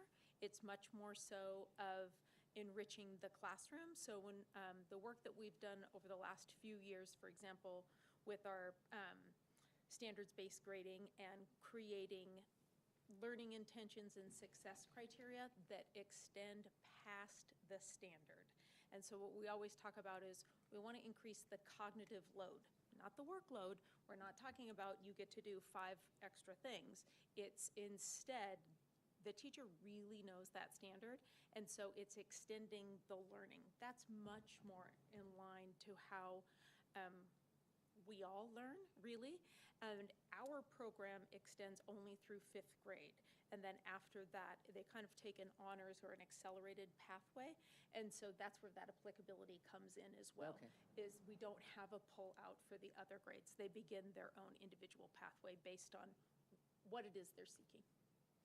And just a note I have is that I really appreciate, it looks like it was intentional, replacing at least one assessment with the broader placement criteria, so that you actually said assessment data, teacher recommendation, and our parent request. So thank you for have a adding that. I think that's question. important. Of course. Before we move on, I want to ask quickly, what is that going to look like? I feel like if there's no pullout and they're just doing it in the classroom, the child isn't getting as much from the gifted program. So the models now more have to do with, rather than being teacher-driven, kind of student interest-driven. So I'm going to use an example of a 4th grade math standard, let's say, and a student is particularly gifted when it comes to math. Rather than the teacher just staying the course with using Eureka, the student already has proven mastery of the standard. So then that's where real life can come into place. So, for example, fractions are always what everybody goes to, right? So fractions of how many times can you cut up a pizza? Well, kids who are gifted are going to roll their eyes at, how many different ways you can cut up the pizza. But they would be very interested, for example, in building something that goes down to a 16th or to a 32nd, so that it has more flexibility on the project side of it. But my question is, if they're not being pulled out and having that separate time, Teacher. then is it being taught to the entire class, or what does that look like? As a classroom teacher, you kind of are always differentiating for your kids, because there's also the kids who are really struggling with that same fraction example. And so he or she is trying to meet those kids' needs, and they may or may not get pulled out. So it's making sure that and I'm not saying it's easy, but it is on the teacher to do both sides. Okay, this is probably a conversation for another time, but I don't like getting away from the pullout. Yeah, that's Yeah, fair. even if it Yeah. is dated, I think it's important. Yep. Anyway, I'm sorry, Dr. No, Dellinger. no, that's okay. That's good, because I could talk to you for hours about pullout. I know, I'll bet. I don't like pullout at all. I want everybody in the classroom. And it's the what I need that they're doing, it's amazing, the Yep. RTI, it's amazing what the teachers are doing. Yep. And we have a centralized district model now. It's just one that it does only grow up through 5th grade. And then after that, we have accelerated math classes that are a combination of 2 grade levels in math, for example. And then they may go the AP route, or they may go the dual enrollment route, because that gifted eligibility never leaves them, but their pathway changes. And so it's just being reflective of some of those changes that are coming anyway. Understood, thank you. You're welcome. Pages 84 to 88. 5206A, procedure, English instruction programs and waivers. Now, first of all, this might be my antiquated, but do we even have a sheltered English program? So I asked our EL coordinator to speak to this. We are in compliance with all parts of this section, with the exception of, on page 86, where it addresses the mid-year assessment. Everything else is in compliance, so yes. Okay, so then probably sheltered English, it used to be a program. Yep. So SEI is part of their. Okay, all right, Yep. got it.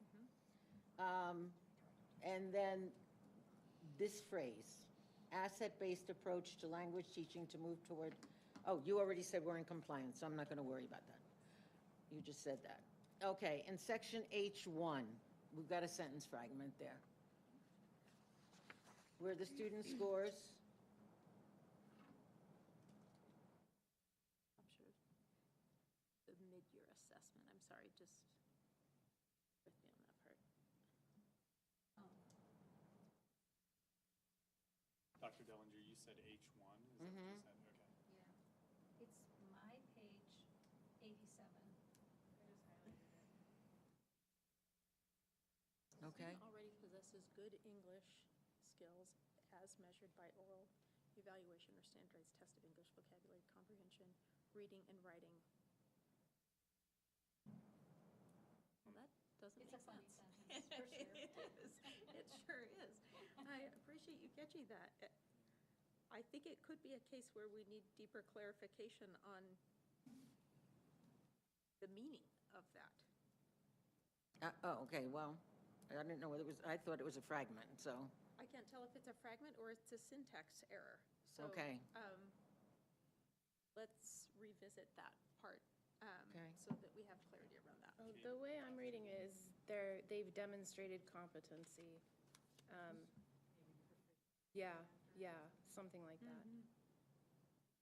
What's Where very the odd student is that scores part where it says proficient. where Yes. the student scores. If where That's the what I'm student saying. scores wasn't there, the sentence would make sense. Yeah. and is the scores, is it a noun or is it a verb? Yeah. Yeah, I think it's, yeah, I think Kate's right. That's what I'm talking about, exactly.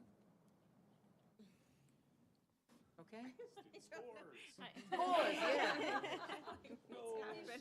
Right, I'll hold up the goalpost, you start flicking. I don't know what that means. Okay. Okay, moving on with fill in the gap. Pages 89 to 91, I have 5-207 curriculum adoption. 90, page 90. Are we missing a subject in the K-8 curriculum adoption section? K-8 curriculum adoption.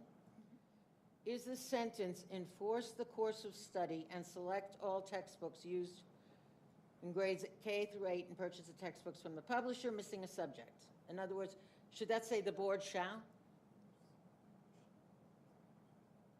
Yes. It should start, the governing board shall enforce, absolutely. Okay. And, It's not like a bulleted list. and then moving down a little bit more, or up, where it says before usage, before usage, before usage. In that same, in the high school section. In the high school section, sorry, Mindy. That, yeah, right. Where it says high school section. That's 912. Yeah, let's see. Where it says before usage, before usage, before usage. And this is an easy one. Oh, at the end it says before usage. Yeah, is it at the end? I see it at the I'm end of the looking at my sentences, notes. yeah. On page 90, I see it, blah, blah, blah, if any course, blah, blah, blah, before usage, and that's. Having no luck. Here. Before usage. Okay. They both start like, if any course, No, let me find on it. my page 90.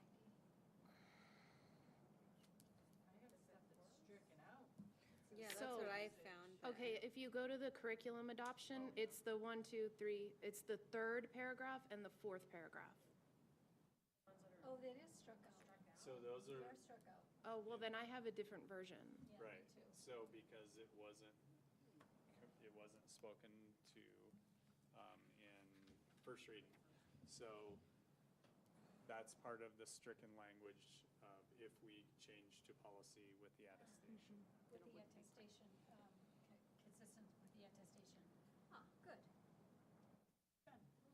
Ben. Okay, Just kill two birds, but all right, so that's going to go with the attestation, right? So, because there was, all right, good, Those two paragraphs are out. okay.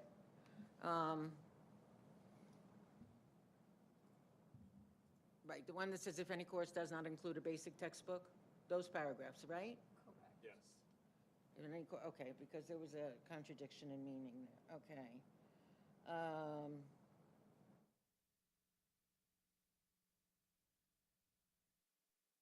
All right. 92 to 93, 5208.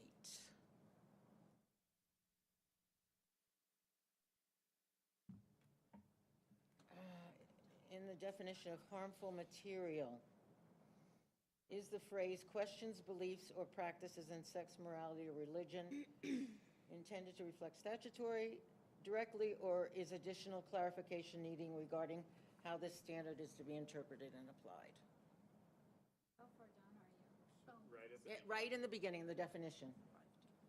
I would say if there's, like, if you go down to the next definition, there's statutes cited there. So I would Yeah. say this is up for interpretation and/or changes, potentially. On to explain the sexually explicit materials. Do you have changes that you're proposing, Dr. Dellinger? No, I'm just asking a legal question. Does that need to be, does it, my question is, if it goes with statutory, then we're fine. Do we have to, or do we need a clarification? How we're going to interpret or apply the standard? I know for sure that language, matters pertaining to sex, morality, or religion are Right in the statute, retained right? for the parents. Okay. Parents' rights. Okay. In the objection process paragraph, Oh, here it is. An objection must be made in writing, that one? yes. Next to last sentence, full sentence, right? May not be covered in any other matter? Should it be any other manner or any other material? In any other matter?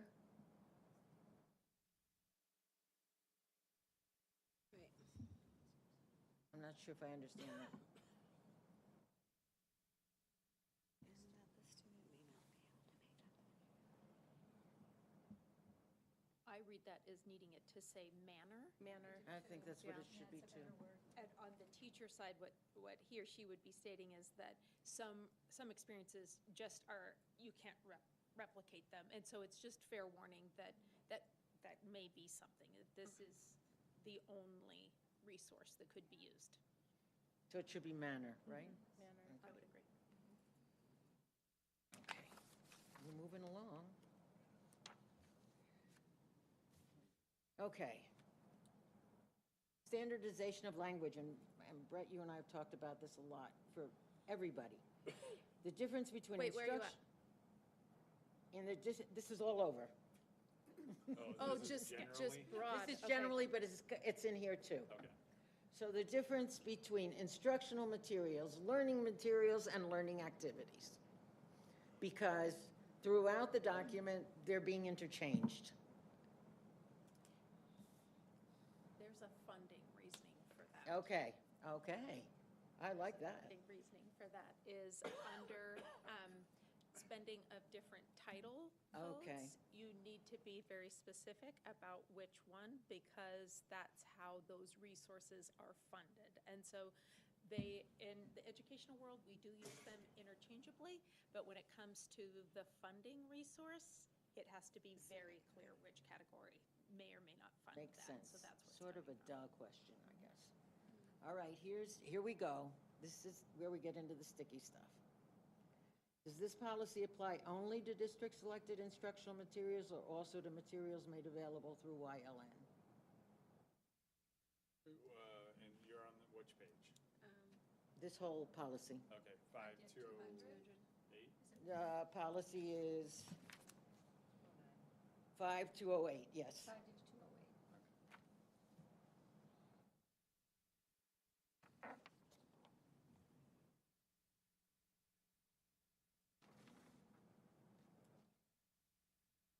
Can you repeat your question? Yes. Does the policy only apply to district-selected instructional materials or also to materials that are made available through the YLN? I view YLN materials as an extension of our materials. Exactly. Because they're going through our schools. Okay, What do you think? so, No, I appreciate what you're saying, but they also can access YLN outside of our schools, right? Yes. Okay. Because they can access it at home at any point. Yes. But could they have a YLN account and have that access if not being an HUSD student? Yes, they could, I think, Yes. because it's through their library, their personal library card. YLN is? Yeah, yes, it's open to everybody. Okay. Now, this is sticky. And then the follow-up question is, if the materials are accessed through YLN or SORA, and are not district-selected instructional materials, what authority does the district have regarding parental objections, access restrictions, or review procedures under this policy? Well, I think our policy it shouldn't matter, right? I Okay. agree, like, it's an extension of us, so we have to have some parameters in place. We're saying the same thing for our teachers. They're signing an attestation now. It says they will. Okay, so we're assuming that anything comes through YLN, it's also, Well, right, like, you just use the word assumption, So, well, assuming. but with SORA and through YLN, access through the district, so a district school computer, that sort of thing, then that's all guarded by their grade band. So I've tested this with every naughty title I can think of. So I have logged in as a student with their parents' permission and tried to find things naughty. And it just doesn't come up. There isn't even a, this isn't available to you. It just doesn't. That's so great. Yeah, so Thank I you. have tried That's it so with great. everything I could think of. And it just, because of the safeguards of the program, based on a student being in elementary school and knowing its grade level, it just doesn't go past that. So when it's accessed at school, they can't. Now, if they have their own library card that they're on their own at that point, because that's not happening through the district. That's happening from their own home. I do have a question about that. Is it just the title that comes up, or does it scan the pages looking for those naughty words? Because I know that there are like normal titles without words that have really inappropriate chapters, pages. I'll have to try that. I was, the books that I was looking for, I had to go to my resources. I had to go to my high school kids and say, what's the naughtiest book you know? Yeah. And then try to find it. So I've only looked that way, so that would be something that I can do for you, but I don't know. And we do have that. We do have the permission slip, so that is still a safeguard that we're using. And it is a opt-in. Yes.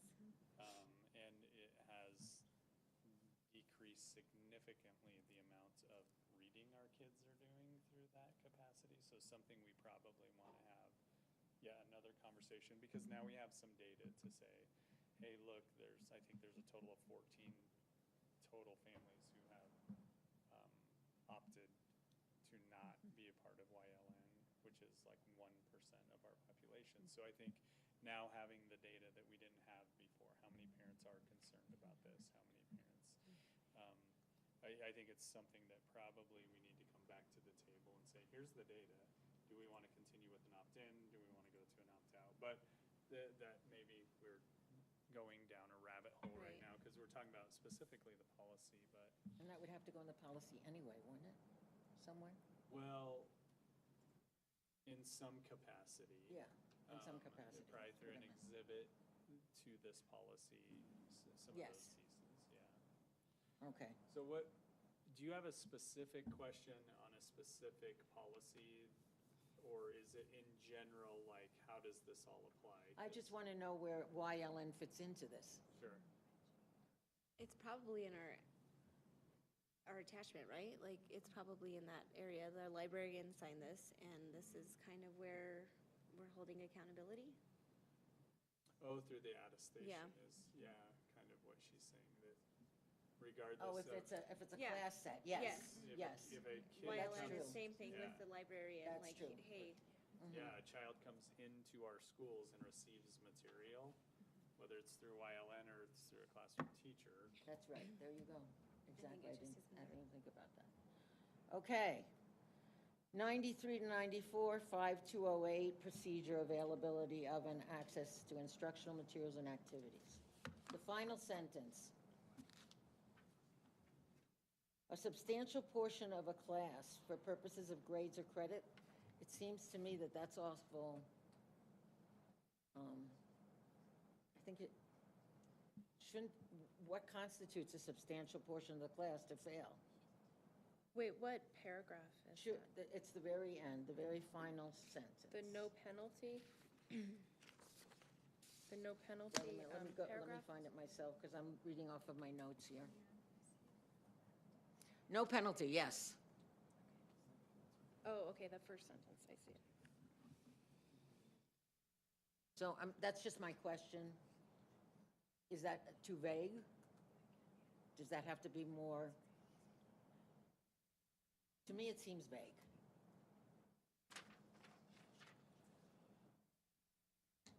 And sometimes vague can be good in policy, so, No, like I said, I see Jacoby Myers everywhere. yeah. Yeah, because you don't want to say specifically like 30 minutes, and then, Yeah. like, you go 31, and, I don't know. I'm sorry, I didn't mean to interrupt. Yes, I think vague is good, and we do have those promotion and credit decisions based on lights retention scale, so I feel like we do have some, Okay, what can I say, guardrails. third party, yeah. Okay. All right. Just Here for we go. clarity, do you mind if I speak to that? No, I'm sorry, no, of course not. I'm just running through what a real scenario would look like for a teacher. So I interpret that as saying, let's say a student was excused from a novel because of parent concern. And that student didn't participate for 4 weeks. They did a novel study for 4 weeks and is instead doing an alternative novel. I interpret that as saying, no harm, no foul to the student. They still get credit, they can still get grades, even if it isn't in the same novel. What the teacher would do is he or she would just shift. Right, exactly. And so that okay. there's clarity and safety for that student that said, it's perfectly fine that your parent disagreed, we're going to move forward this way. That would be the internal conversation of a teacher. That's okay, we'll figure it out. So Good example. Yeah, I love that. That makes sense. Okay, I just want to be All right. some clarity. Fasten your seatbelts. 5209, school libraries, media, and resource centers. So maybe I'm not reading this right, okay? So I see that there's one part in the bottom where if you don't have a full-time, if you have this deal like we have, right, with the YLN. So if we don't currently operate independent district-controlled school libraries or library services, do we have to keep all that language in there? Or do we keep that in just in case? And it does say if the district does. Right, okay. But there are other parts where it talks about district librarian, library media specialist or equivalent throughout the policy.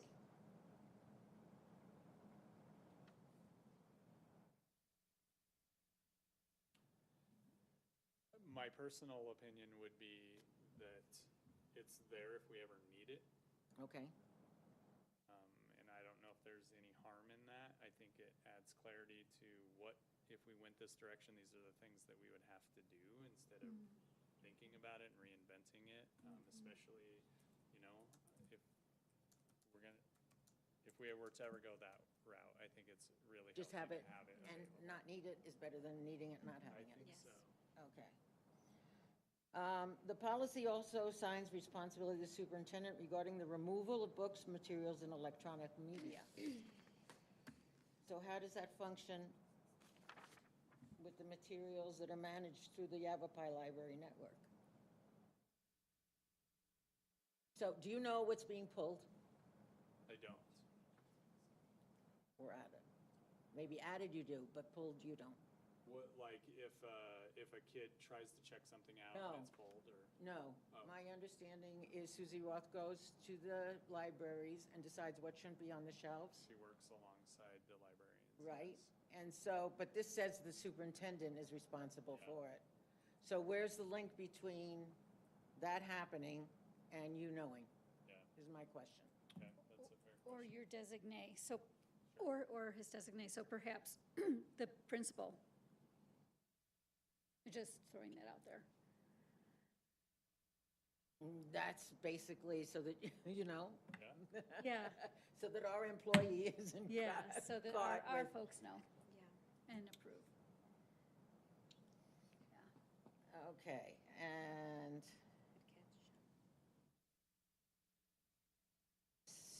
since the district maintains an agreement pursuant to ARS 5362G with the YLN, does the policy need to clarify where operational and decision-making authority resides regarding acquisitions, removals, circulation, and parental review requests?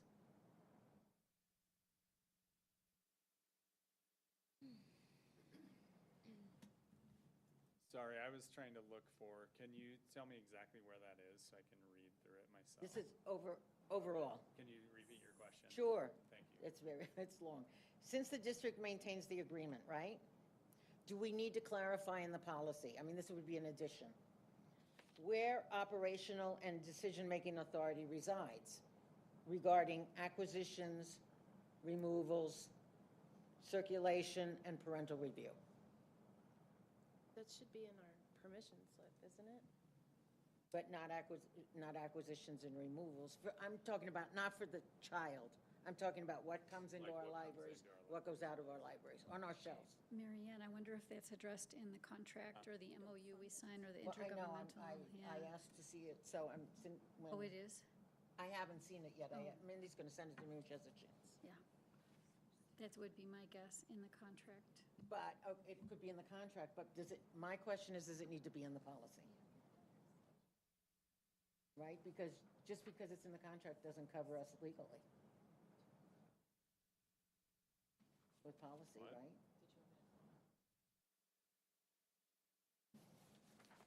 I just think the policy needs, I just think the policy needs to be tightened up a little bit. Be more robust. Yeah.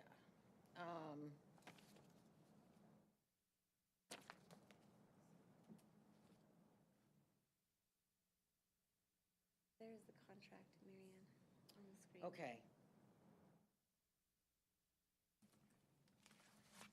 Oh, yeah, that would be great. Yeah, on page 97, my page, 5 to 10, special interest materials.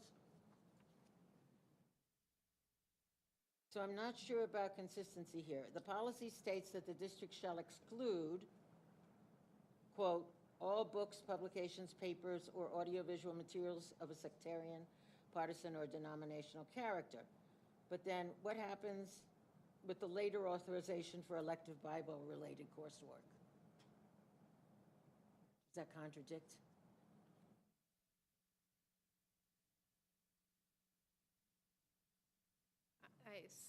Somehow if we can designate that it's excluded from all non-elective courses, maybe.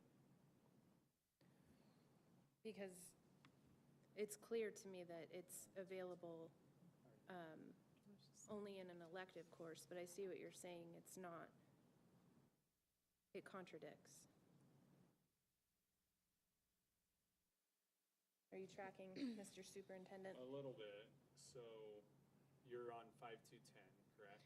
Yeah. Here it The district shall exclude from schools all books, publications, papers, or audiovisual materials of a sectarian, partisan, or denominational character.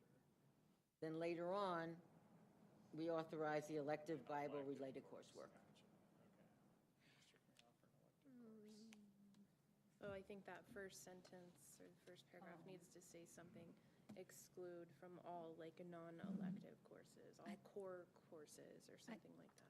Yes, and I think we could do that, but it's taking the language directly from the statute. So if you look at it's so nice the way these work, right?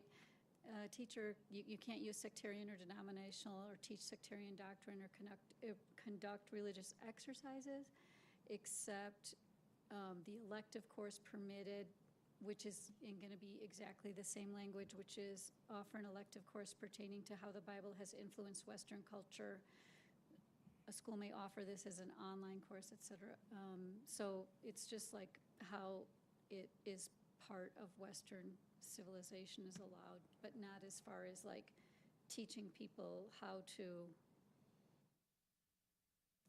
practice a religion. So in order I to just- remain consistent with ARS, what I heard is the district shall exclude from schools all books, publication papers, audiovisual materials of a sectarian, partisan, or denominational character from core content classes. Or we can, Or non-elective, just say- yeah, or just say or with the exception with the below. exception I of, agree. with the exception, yeah. Yeah, if you As say I that, then read it it's out loud. exactly like the statute reads, which is kind of nice. It's, which says, this shall not be construed to prohibit a teacher from teaching the elective course. Right, but that distinction isn't in the Right, policy, is what I I'm understand, saying. yes, so good catch, really. Okay, Exception of the following. crossed out, crossed out, crossed out. Did you say you had a question?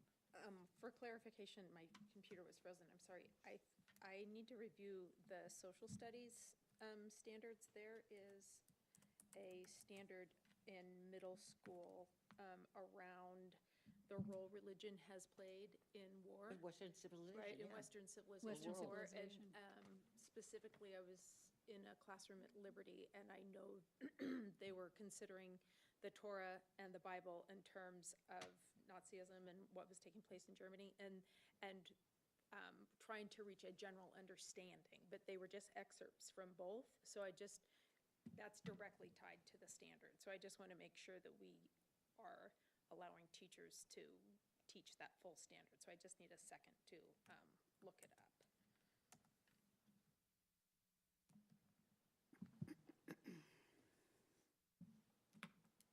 There's state essential standards for social studies, so.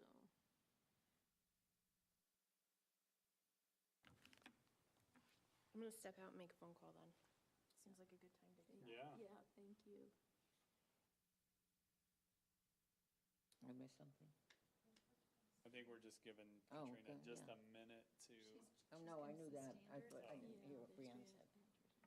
I would like to think the legislature, the standards and the I would like ARS to are too. consistent, but we don't know. We can't count on it. Well, it's the difference between teaching the ideas of the Bible and teaching it as literature. Correct.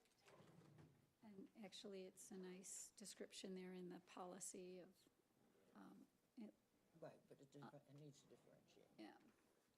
So here's an example for sixth grade, just speaking of world religion, including but not limited to Buddhism, Christianity, Confucianism, Hinduism, Islam, Judaism, Shinto-Taoism, Sikhism, Taoism, and then classical civilizations. So it's just a broad overview, so they would bring in artifacts from those, and it has to do with the impact of where people settled, it looks like.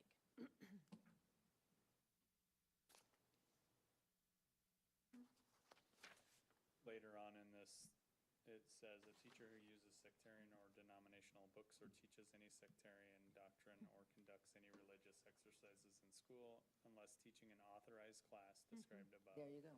is guilty of unprofessional conduct. So that's covered, but there's still that disconnect.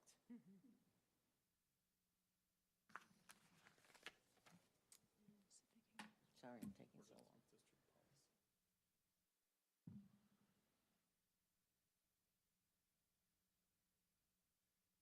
So my note here just simply says, take that first paragraph, or that first sentence, and then say, with the exception of the Absolutely. following. Yeah. Yeah, Yeah. exactly. Just because I can see, Yeah, yeah. Sure. yeah.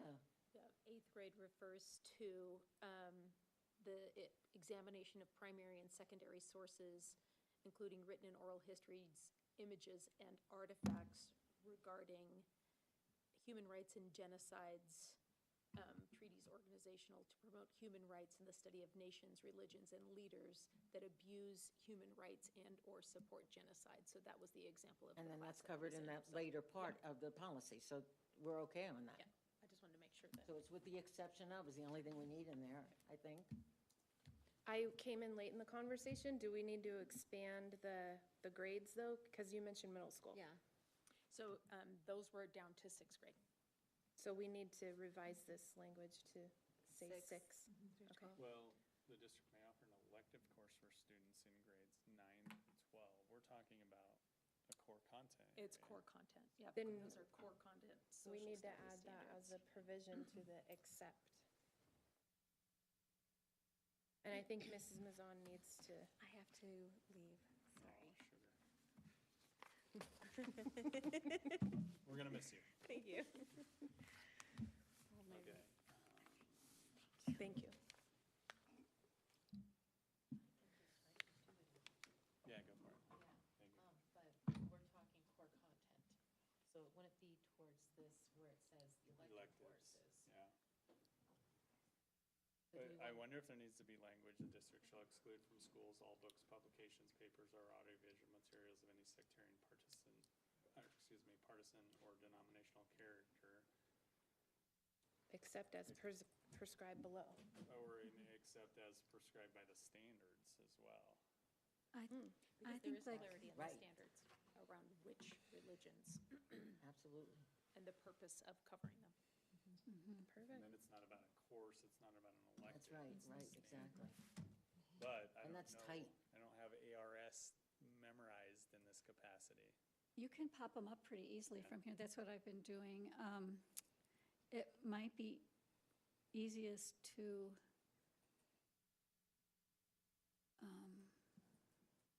pull language directly from the ARS as you're seeking to change it up a little bit. Yeah. That's what I would say. There's I'm definitely, not coming up with anything fantastic as I look at it, but there's definitely state statutes around genocide and the teaching of genocides, how, not just having them be singular, but there are multiple genocides that have taken place. And then there's requirements starting in middle school through high school as to the frequency that they must be taught in either ELA or history. So I think having that core language component is important. and actually this 717.01,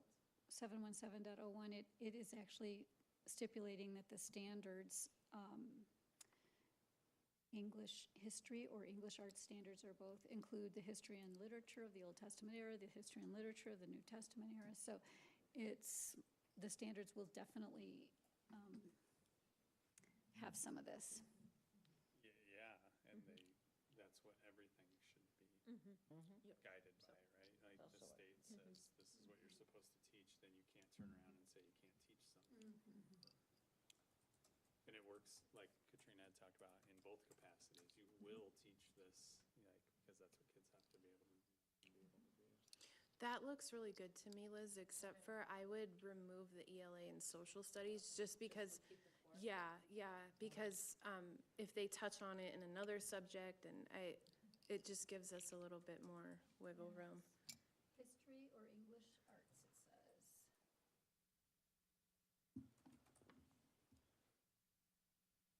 Yeah, thank you. That looks good.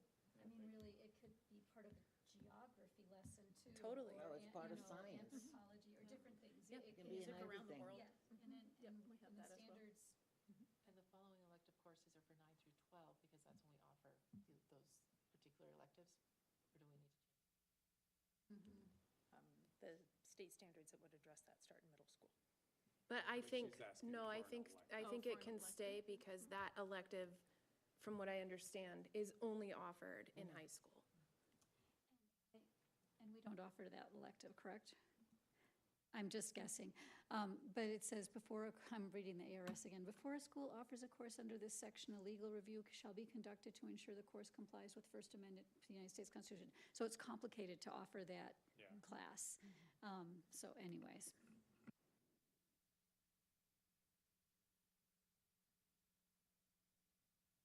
And we we can double check with ARS instead, or, excuse me, the trust as well on that, if we can just make a quick note, just to.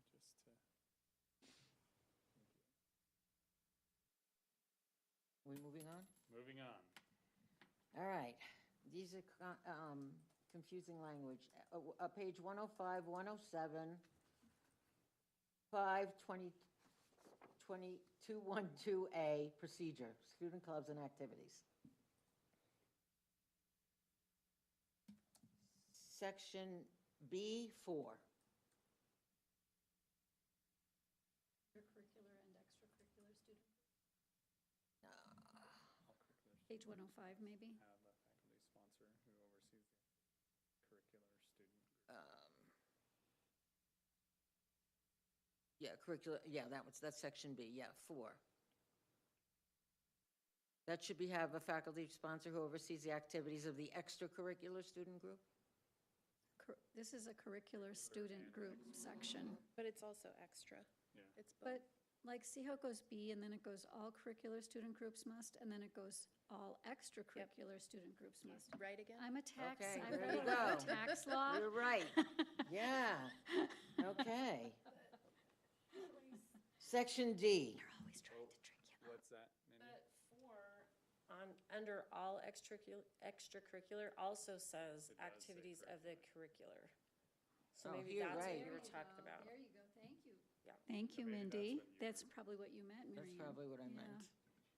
But I had I had highlighted the wrong part in mine, I don't know why. Okay, under D, faculty advisors, no, not that one, D, ensure the care on proper use of school facilities. Is care on what you meant, or should that read care and proper use, or maybe safe and proper use? I'm so sorry, Dr. Dellinger, I was cleaning up. That's the okay. Extracurricular piece, where are we at? I'm sorry, see now, I went fast.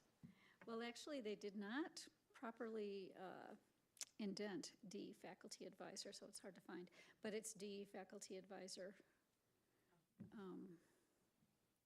Faculty Should, advisors attend meetings. It's kind of about in the middle of page 106. okay, where did I It's get like that from? formatting things. It's formatting, but then she was. Care or, and Yeah, proper the use. first paragraph. Faculty advisors attend meetings and activities and non-curricular to ensure the care on proper use, or, what does that mean? And, Ensure the care on proper use of school facility. I agree, it should be and. I wasn't sure, should it be, and. and, Care and proper, yep. I mean, that works. ensure the care and proper use, yes, yes. Yep, was it care and proper use, or was it safe and proper use, or something like that, okay. Then we had that, okay? Then we had that D about should, that we talked about before. Under participation of outside, no, sorry. This was section D, states the faculty advisors should perform certain duties, and we said that they shall do that.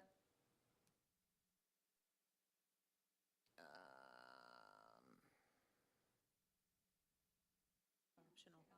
Yeah. Where's the option, though, in here? So Under where D. where it says right here, advisors should, Oh, she's saying gotcha. should be changed to Got that, shall. Liz? We got that? Okay. The trust should, after this, the trust should actually, you know, they should compass something Yeah. for our detailed review of their Every work. 6 months. Yes. This stuff just seems to me that it's confusing language, It right? is. Yeah, It is. okay. And the rest have been already answered, and let's see. You've gone too far. Yeah, it's up a little bit. I'm sorry, Dr. That's- Deeb. Oh, We that's just want to fine. capture that last change. Yeah, Down, down, go down. Oh, to shall? It's not optional.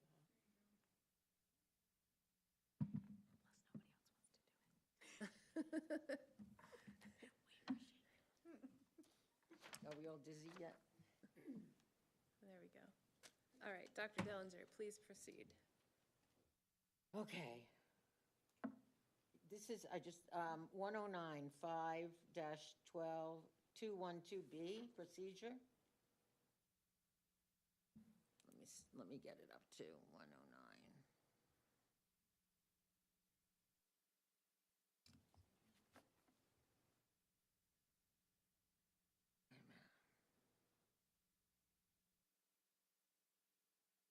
The last paragraph. A board-appointed employee designated as the student activities treasurer.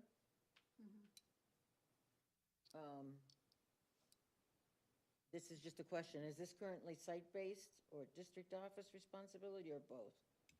Yeah, so I think it is, this is why clubs always have to have minutes and a treasurer and all those pieces. So I think it's not like you've appointed someone, but you have created a process that has to have a treasurer. Well, that's what I didn't understand. Yeah. I thought, when did we appoint this Yeah, person? yeah. Thank you. Just the Okay, process. perfect. 110, 5-213. Should this policy in general specify whether district-sponsored activities include both curricular and extracurricular overnight travel, competition and field trips? Or is it fine the way it is?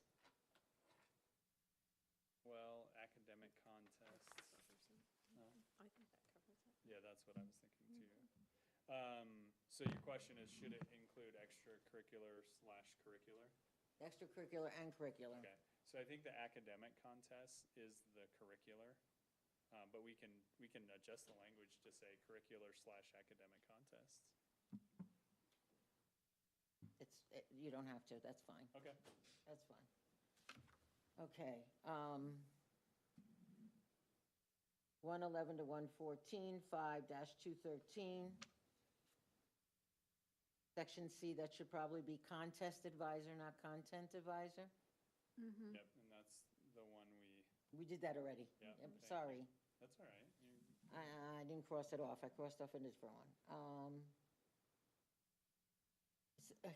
So 114 to 115, 5-214. The definition of extracurricular activity includes activities offered during regular school hours. Is that right? I would give Is that the wording example. intentional? My son was part of student council, and that was during school hours. And I would, So I didn't, see, I would have, for me, that's a co-curricular, not an extracurricular. Oh, well. So I'm just saying for somebody else who's reading it. That's fine.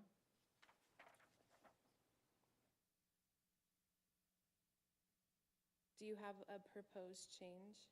Are you saying? No, I'm just saying that typically extracurricular are outside the regular instructional day.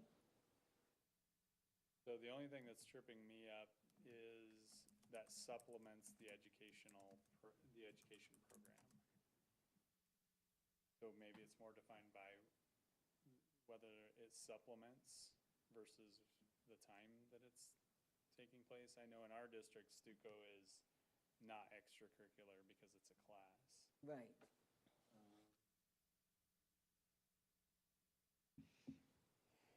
I don't think you're wrong.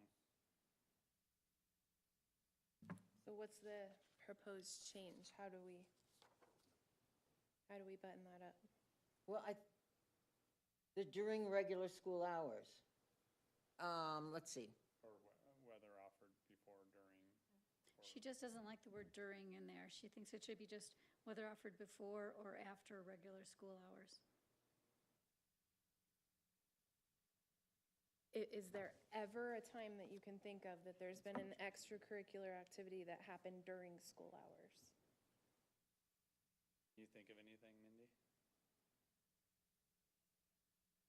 It's co-curricular, even if it's 8th period, because there's a grade tied to it.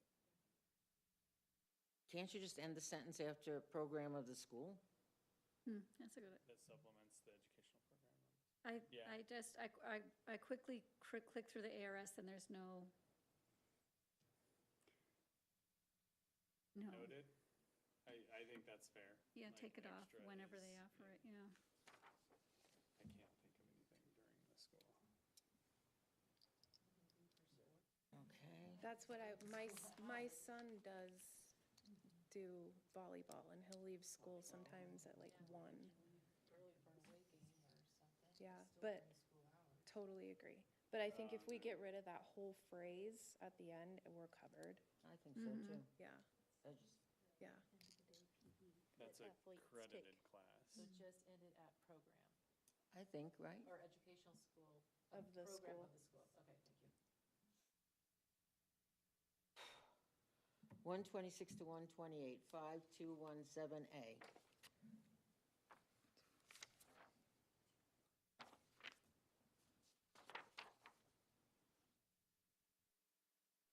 It says, for graduating classes through 2026 and for graduating classes beginning 2026? Or is it supposed to be beginning with the graduating class of 2027? I know, I read that too, and I thought, oh, well, 2026 is over. Oh, you're smart. I was like, I don't care. Good for you. If she doesn't care, then I'm fine. For graduating classes through 2026. It's complicated, but it's kind of also like It's immaterial. It's, well, I'm just thinking it would be clearer if it's consistent.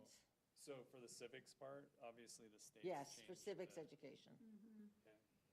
Through 2026 for graduating classes beginning.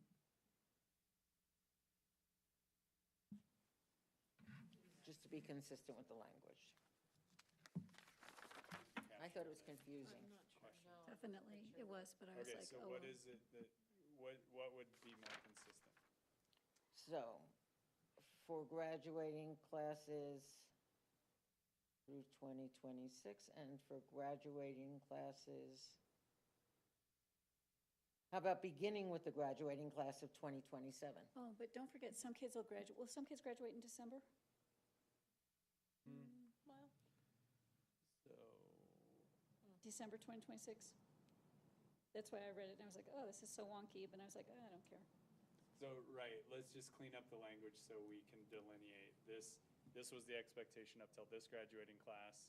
Yeah. Moving forward, this is the expectation. So beginning with the graduation class of 2027? There you go. Good. Okay. It is wonky, though, because they changed the rules.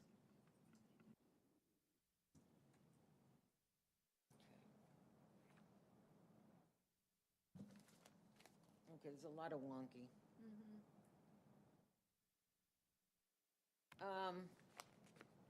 146, 147, 5-220A, dropout recovery. In section B,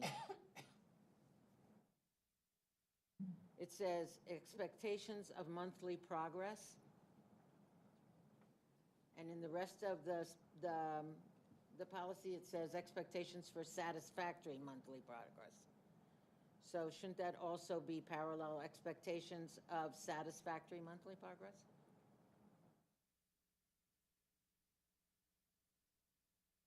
Oh, 220A, sorry, I was on 220 and it was a different B, but it was similar language, average daily attendance.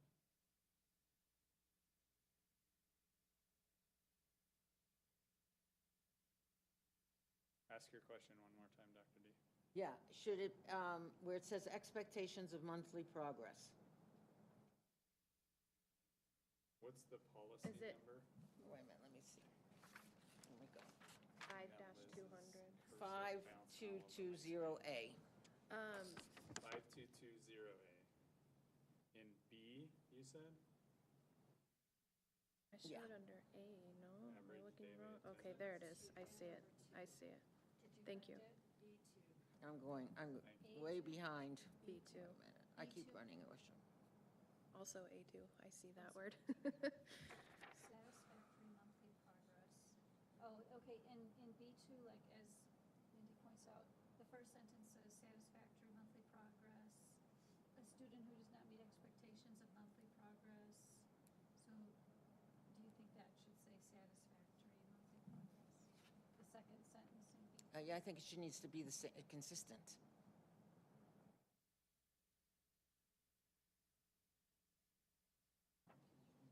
I mean, For so add the word satisfactory. That's it. here. Oh, is everybody agreeable with that?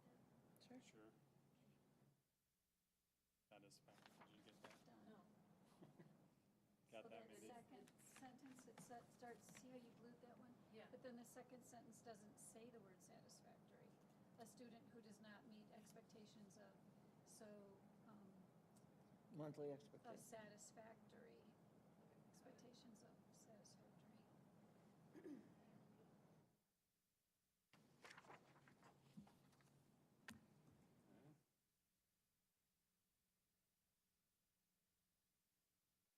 Did Bruce leave?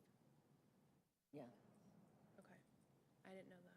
he took all his stuff, so I guess he did. Oh, maybe yes, it looks like it. He Okay. took all his stuff, yeah. I just didn't know if we should expect him back. I guess we still have a quorum though. Yeah, we're Oh, we good. don't need a quorum, we're not voting on anything. Yahoo. Sorry.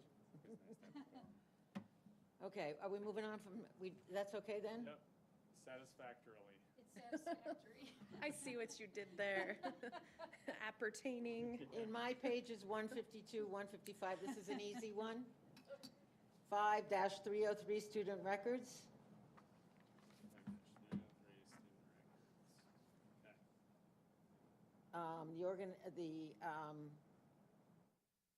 It's the Arizona State Library Archives and Public Records. They have the title of the department wrong. What's the header on that? Student records, 5303, student Is it records. And then general what's the sub? information? Yeah, annual notification, complaints. Like, what do you say? It says in the retention and destruction of student records section. Retention, okay, and destruction. And what's inaccurate?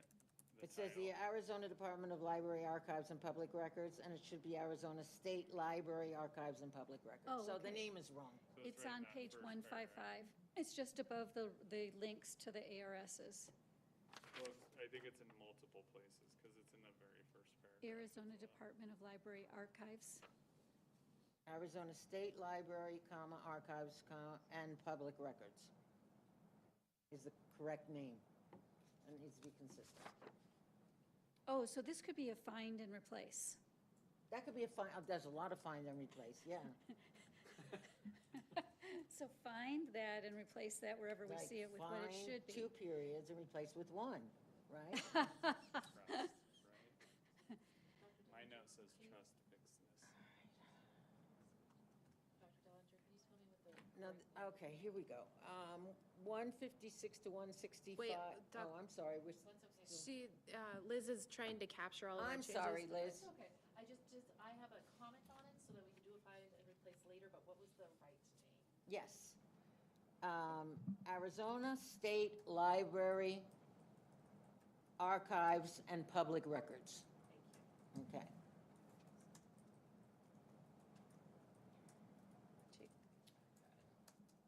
The changes aren't showing up.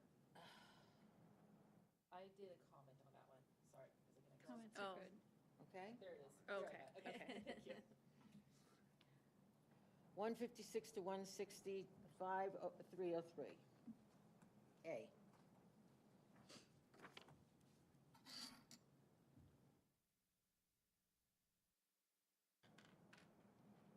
What do you got? In section 1, this is something like you'd look at a joke in Reader's Digest, sorry. In section 1, should their child's or their education records?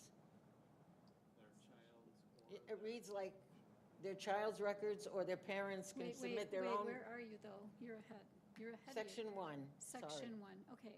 Parent/legal guardian, go on with that sentence.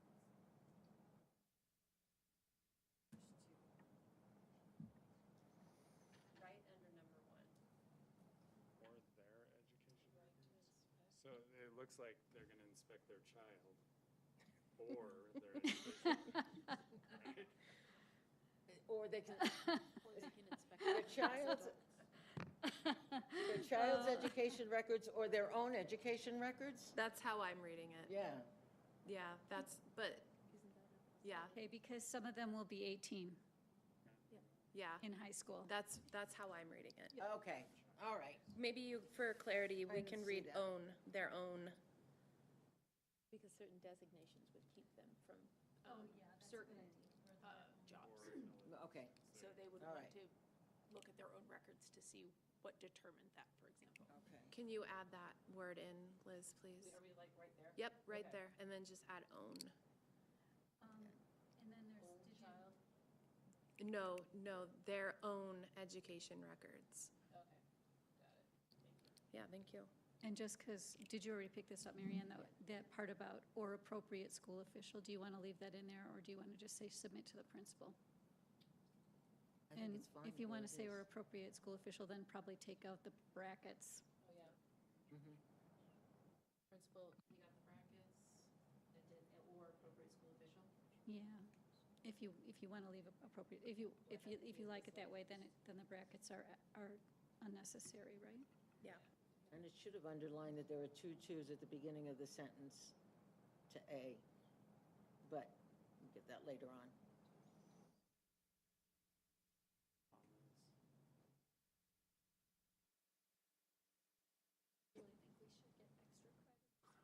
Yep.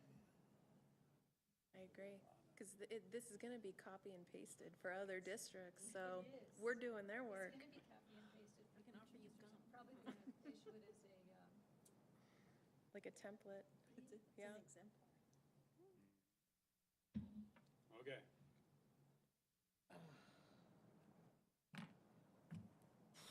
162 to 164, 5303C, procedure. Let me get mine up too. 162, because I have it highlighted in mine too. 162. I think C. Did you say C like Charlie? C for, wait a minute, I lost. Yeah, C for Charlie. C as Okay. in Charlie.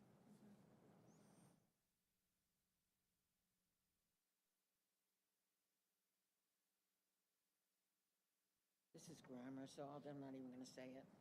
Thank you. In the, well, also, in the sentence beginning, if as a result of the hearing, it should be the district decides, not district. So, Dr. Dellinger, for any changes like that, if you have a marked, what I'm gonna do with mine is I'm gonna scan it in and send it over. That way they have all of the changes that I made for like the punctuation. I didn't do all the punctuation, I just did other things. Okay. Well, That's anything fine. you do have that's Okay. minor. In the final paragraph, Of that that's policy? the 5303C. Okay. Should the sentence, "Why parent, legal guardian / eligible student disagrees," just for consistency, why the parent that the parent / legal guardian or eligible student disagrees?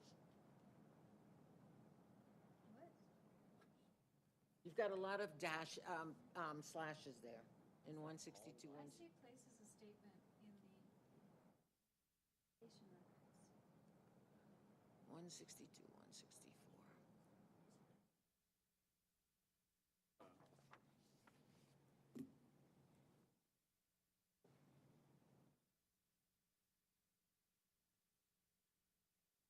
So you're saying parent / legal guardian or eligible student?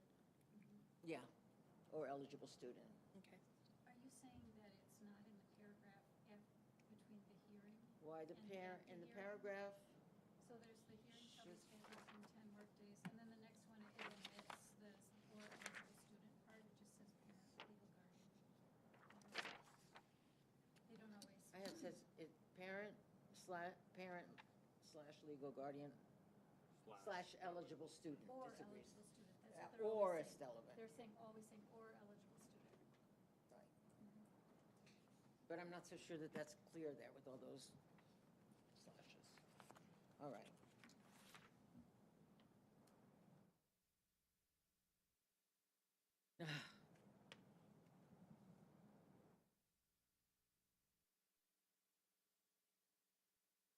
Okay, AI, 168 to 171. I'm skipping a whole lot of my questions here, or we'll be here all. What's the policy number? 5-305, Okay. student code of conduct.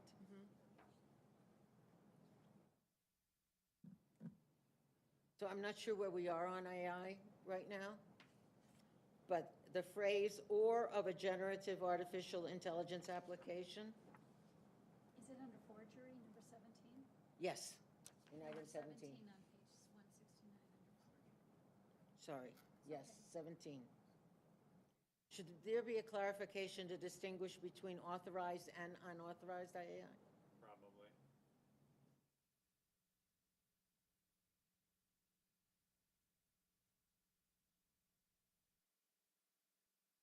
Well, it just says, and represent that it is the student's own, so I think authorized or unauthorized, they're not going to represent it as their own work.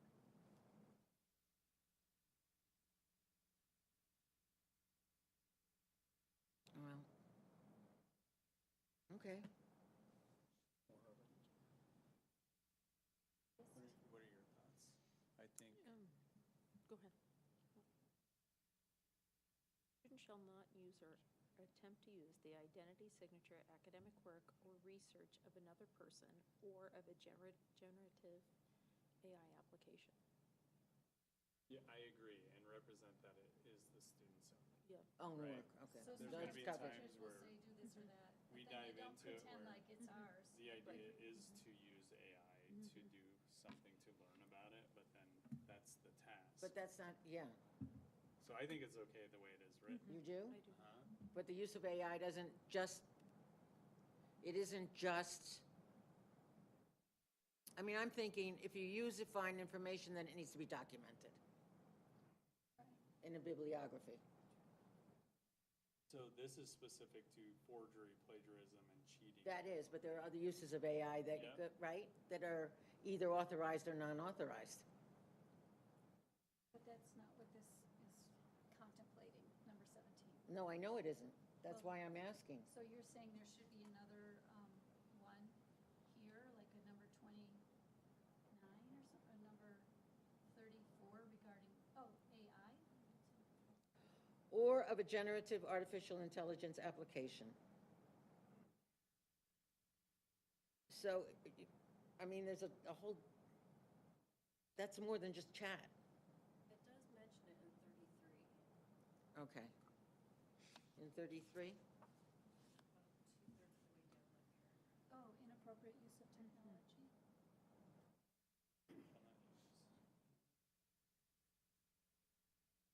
There you go. Yeah, I think we're good. That's probably the best way to say it instead of trying to really clarify it, because it's gonna be really hard to clarify, and it's gonna be harder next year and the next year. And every year, yeah. A Okay. student shall not use generative artificial intelligence in a manner that is not expressly authorized by the district.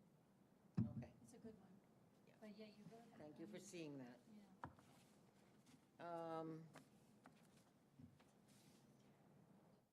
In searches, item 3.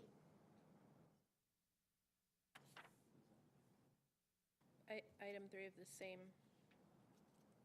What do you mean, item 3? In searches, item 3, where'd I get that?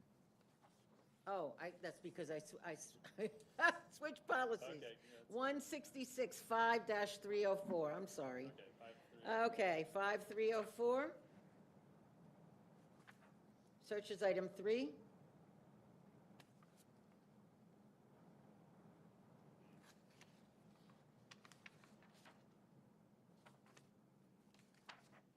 Students have no reasonable expectation. Should there be something in there about district-issued electronic devices in addition to lockers and desks?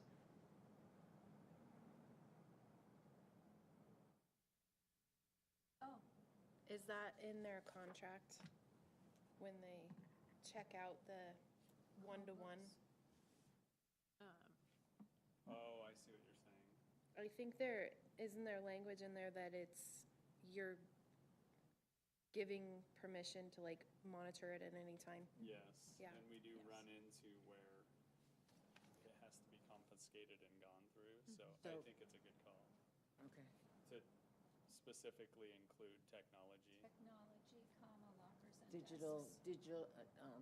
What are your Equipment, thoughts on right? that? Devices? Devices. Yeah, Devices. They sign a technology user agreement as to their parents. provided by the district, including but not limited to lockers. Well, and it does say included but not limited to, but It doesn't hurt to throw it in But there. in today's, I Yeah, think the where we devices. are, the devices is a good place to put that in. Okay. My question.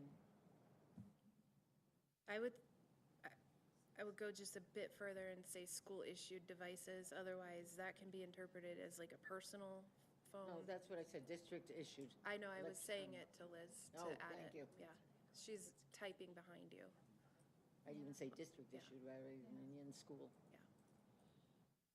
May I ask? Perfect. I always felt it when I was in the world of work that nothing I had was private, and even like using the employers, like when I'm looking for a new job, I would never use their Wi-Fi, for example. I'll bet you our Wi-Fi is also, they don't have any privacy when they use our Wi-Fi, will be my guess. We should take issued out, because elementary, we're not, they have classroom devices, so we're not necessarily issuing them, so it should just be district devices. District this says devices. provided by the district, including, so I think you just say devices. Devices, yeah, district. Well, Do they have privacy when they use the district Wi-Fi? I'm gonna guess no. Everything goes through a firewall. So you can't like bring your own little cell phone and check out all your sites using the district Wi-Fi. what were you saying, Linda? That they can use the guest Wi-Fi, but we have that, like, we're not monitoring what they're doing with the guest Wi-Fi, but we do have it locked down. They can't get to certain things, but we're, if they're logged into the guest Wi-Fi, we're not tracking what they're, Oh, that's interesting. but they can't get on our school devices with the guest Wi-Fi, so that's why. Ah, Number one. You check student cell Well, if phones? they've like reported a fight or something Sure. like that. So, number 3 is specific to district-issued things. Yeah, So I so don't we can think- get rid of that language that I just asked you to add. Oh, so Was that what the look was for? Yeah, I it was was telling we're you to going take back out and- something that the board Yeah. president. because it says, yeah, items provided by the district, including but not limited to lockers, desks, and devices. I would just say in technology. Like technology better? It's even broader. Yeah, Yeah. that's what I like about it. Who knows what we'll have in our technology world next year? That's why it's good, yeah, exactly. Surprise. But I think the cell phone up here would be the belongings, that they may search students' belongings. The nurses probably pursuant to the law if reasonable suspicion exists to believe that there's something illegal on themselves. So, what's the question? I don't have a question. Oh, All right, what do you got next? 181, 186. A, procedure, student discipline suspension procedures. What's the number, policy number? 5-306A. Okay. And then we're going to section C, Charlie 4.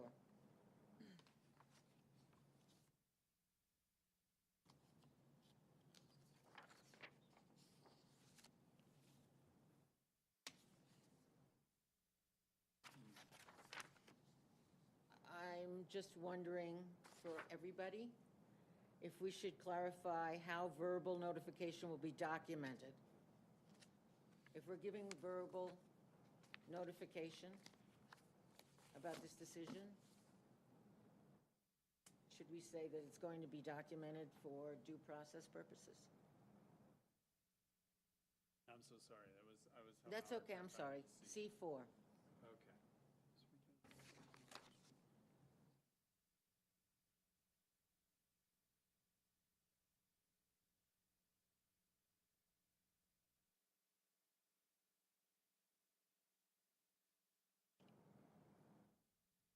So the decision shall take effect upon verbal or written notification of the decision, whichever occurs first.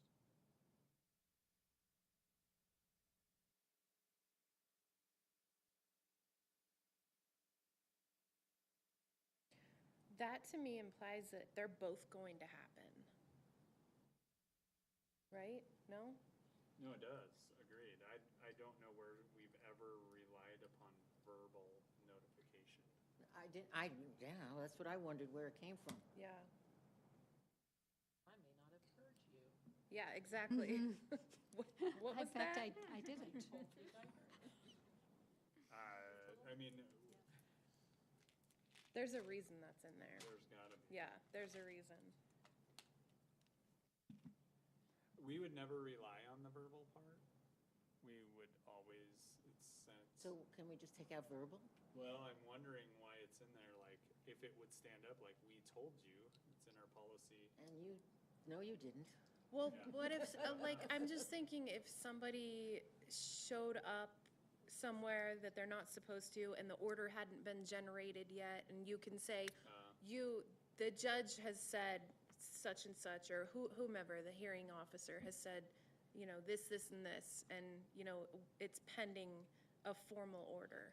So then my question was, where is it going to be documented that that happened? Or if it would be like an emergency situation where something would need to happen quickly before, But it still needs to be documented somewhere. yeah. On verbal or. But isn't that what happens? Doesn't the hearing officer say his findings at the hearing and then he types it all out and we send it to them?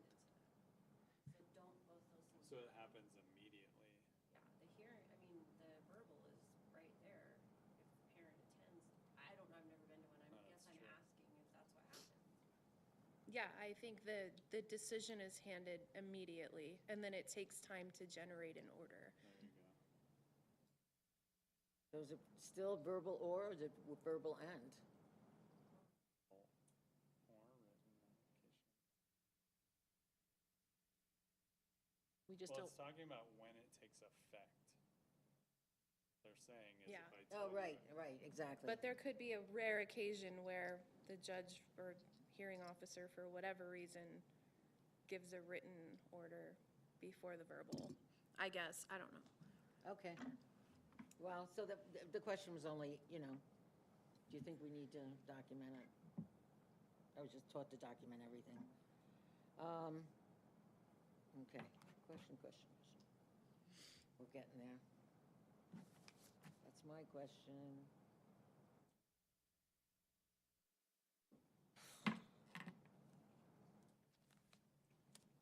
This whole health thing makes me so nervous.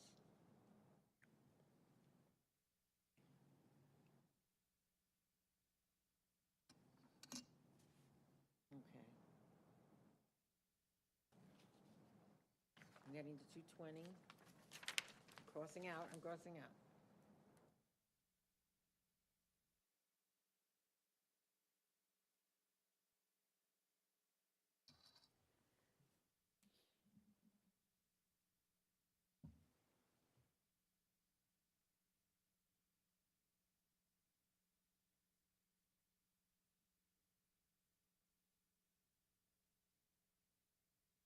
On 226, 227, the hazing.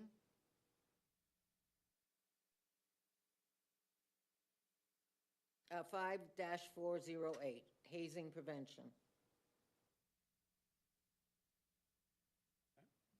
Do we need to clarify that? It's just a question if we have to clarify and add that hazing prohibition applies regardless of whether it occurs on campus, off campus, during school hours, or off, or beyond school hours? I'm not sure if we have to, my question.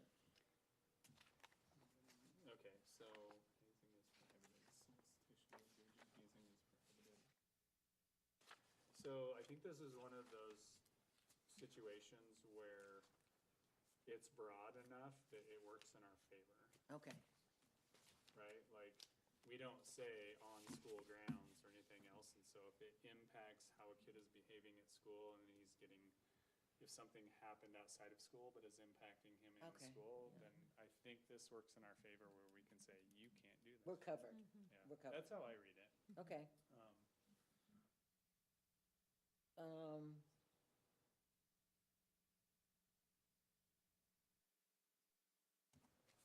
And that's going to apply then to cyberbullying too.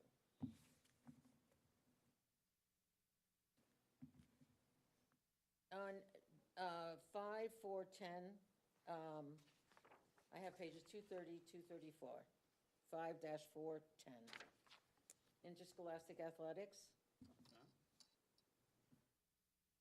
It says, the policy incorporates AIA policies 43.3, 43.4, and 43.5, quote, into these procedures. But this particular isn't a procedure, it's a policy. You give me an idea of, that's a big policy, it looks like. so Where far. is it? Where Yeah. is it in there? Yeah, let me see. Oh, interscholastic athletic activities, and then it's talking about concussion policy, acclimatization.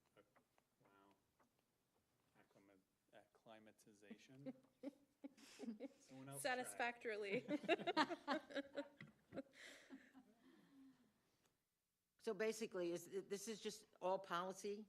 And Yeah, not- these are required by the AIA, and it's really good. It's talking about how to take care of kids in the heat and external heat illness, concussion Right. policies. Let me find What it. I'm reading. I kind of read it as that there are specific procedures that you follow for number 1, number 2, and number 3. And those procedures are all within the policy. Okay, all right, I didn't read that right then. And I think that's it. That's it.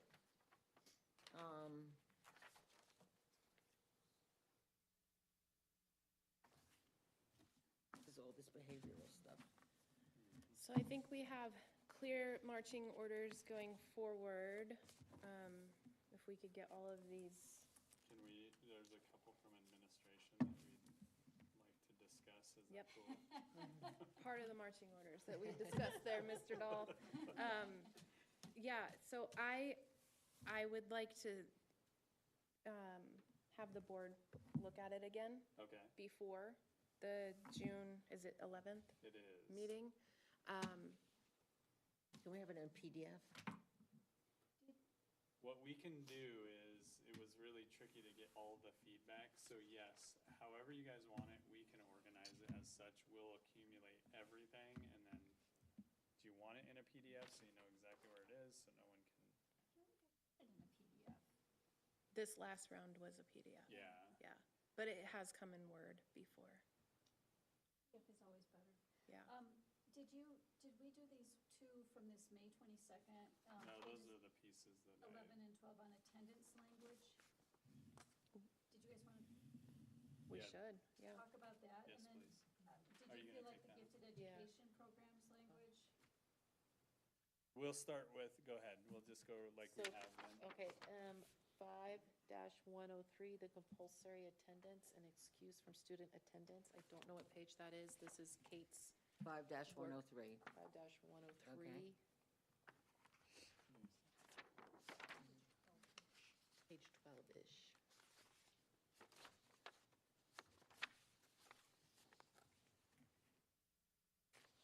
And Kate had scratched out 16 and did 18, so between the ages of 6 and 18.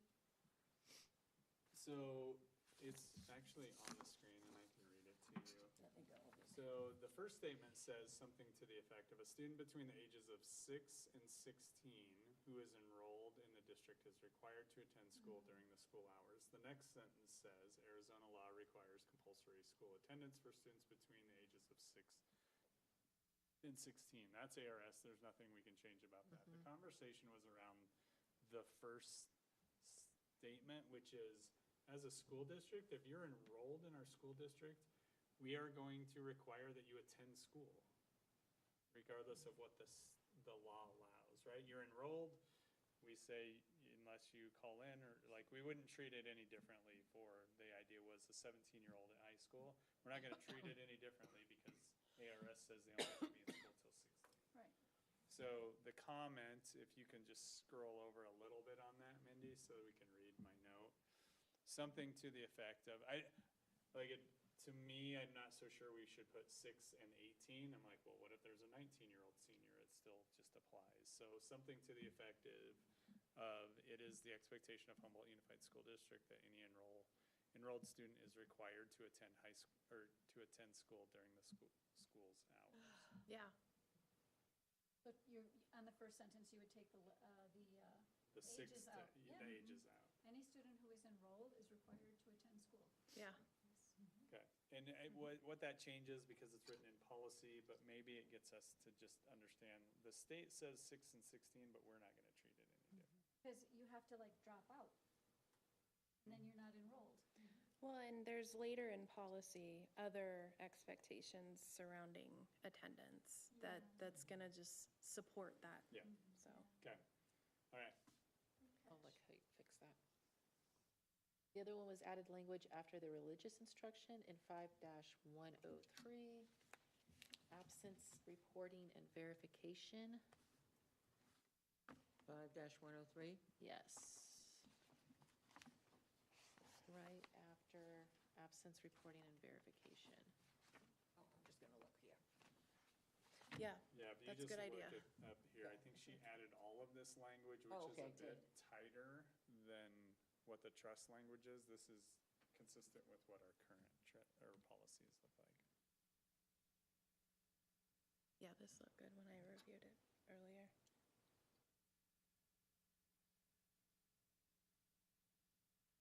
Mhm. Sounds like it makes more This sense. supports the, work towards improving. Attendance. Yeah, like, come on. It's important. Must be present to win.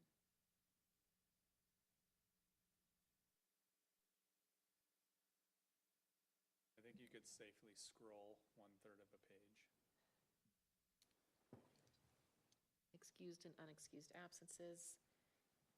And then there's a list so that our attendance secretaries have a little more guidance on what's excused and unexcused.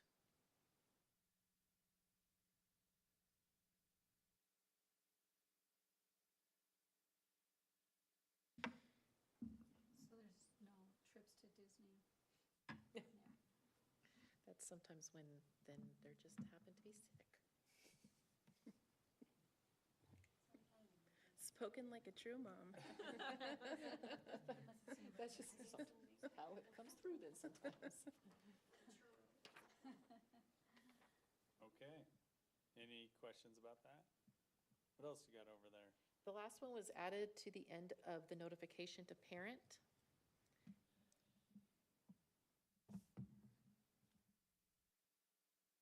Right here, she's got it.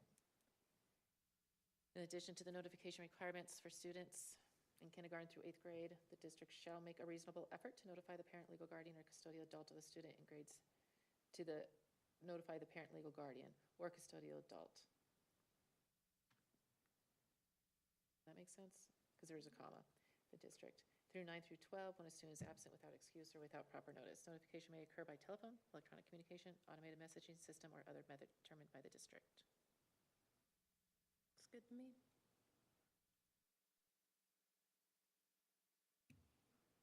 In addition to the ones that through 8 through, and then we've added one for 9 through 12.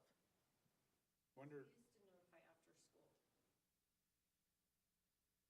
what's that? We used to notify after school, and that's saying when they're absent. It almost feels like that sentence above it too is like a disclaimer CYA that maybe should be at the bottom instead of right before you read what we're gonna do. I don't know. Food for Yeah, thought. that Does that kind make a reasonable effort? Yeah, but it says, right, the governing board members and district staff are, or agents are not liable for failure to notify the parent legal of a student absence from school. So you're suggesting to put that at the end? Yeah, Yeah, Oh, I agree. just where it's kind of. better placement.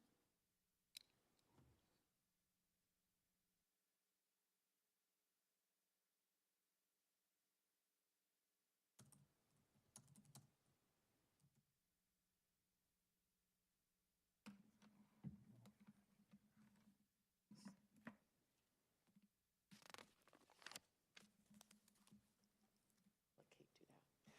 Yeah, that's fine. Because I'm not quite sure if you have to scratch it, cross it out and then move it, or can we just move it? When everybody's watching you and nothing works right. So Kate will do that one.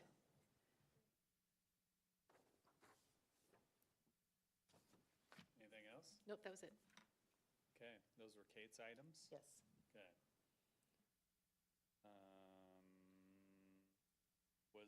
So that was part of these notes, 11 and 12 discussion on attendance or language to Yeah. tighten it up, okay? Yeah. Review of gifted education program language.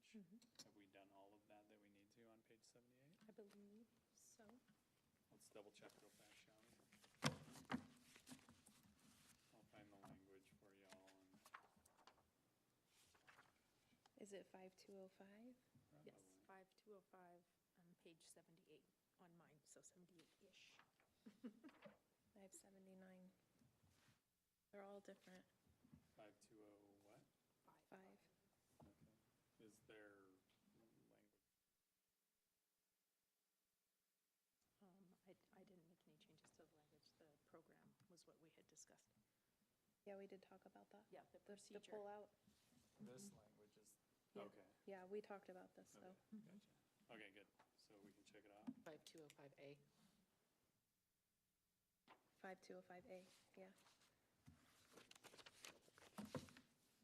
You have a couple of other things? Just one, if we could return back to the retention, I have on page 114, so I'll say 114-ish.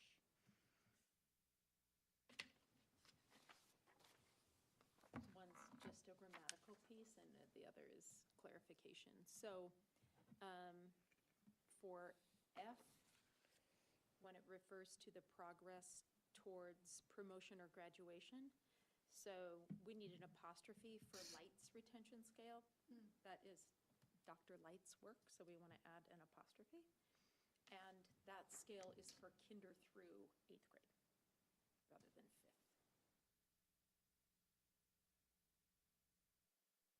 And it was Yeah. highlighted, so it was already being changed. Yeah, so I may have been the one who made that 5 on accident, but it's really kinder. And that's it? That was it? Anybody else? Quick question for Liz. Did you capture the mid-year assessment in the EL piece? I do not know. I captured something about midterm progress. Oh, no, that was the one that Dr. Dellinger was working on. Was that the EL one, about the progress monitoring? I think Mindy was capturing, So it is on, helping. it's on page 85. Comfortable with it because of the specifics. Yeah, right, because Right, you there's a did, that you reference, said yes. we're in What was the- compliance. Right. What was the, So page 85, and it's under student identification for 206A.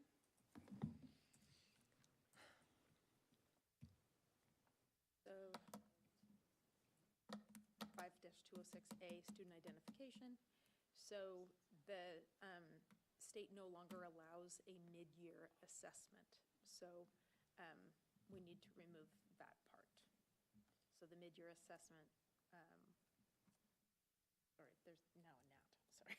Let me clarify. New and continuous may be assessed at the midpoint of the academic year, but no student may be assessed more than 3 times per year. I just want to be clear, at one point, there was a required mid-year assessment, and that is no longer allowed.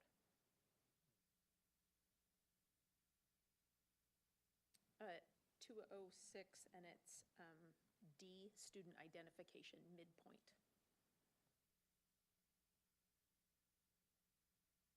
So midpoint is in the second paragraph of D. So the sentence starts with, new and continual ELs may be assessed at the midpoint of the academic year, but no student may be assessed more than 3 times per year. The mid-year assessment, not a wholesale assessment of all students, will provide those who warrant assessment an opportunity to enter a mainstream classroom as possible. So students are only tested at the beginning and the end of the year now. Will provide those who warrant assessment. So you're saying take that out? Yes. the whole thing? The whole thing has to The whole, go like, out all then. the Yeah. sentence after new. This all has to be out, Yep. right? Because there is no more mid-year assessment. Correct. And I just learned that yesterday, so.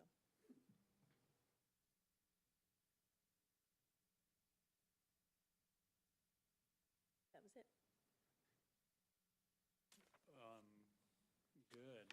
this point. I think all our brains are fried, yeah. With that, it was at the very end and I found the cross-through line. Oh, Thank you, Liz. All right, anybody else have anything related to policies before we close this chapter, pun intended? Just thank you again for all your work, and you, Sue, too, and and all Brianne. of, and Thank Dominique, you. really, I feel like I do feel like I get extra credit. We all get extra credit. We're all +5. I mean, it's cool that we're, at this point in time, somewhat familiar with our policy. You're exactly right. Like, it's not the most enjoyable process, but we will benefit from it for sure. Yeah. All right, so we will have an opportunity to review them again before our next scheduled board meeting, so that'll take us to announcements. We have June 11th, a regular meeting, and July 9th, a regular meeting, and I will need a motion to adjourn. I second. Motion by Ms. Undrich, second by Dr. Dellinger. All in favor? Aye. Any opposed? Motion carries. Thank you so much for all the hard work, you guys. Thank you. Thank you, and yay. So if anybody Feels like wants a it's a major- 5-inch Major accomplishment. binder, I have 4 with the ASBA policies all printed out, which I'm going to have, Sue and I are going to have a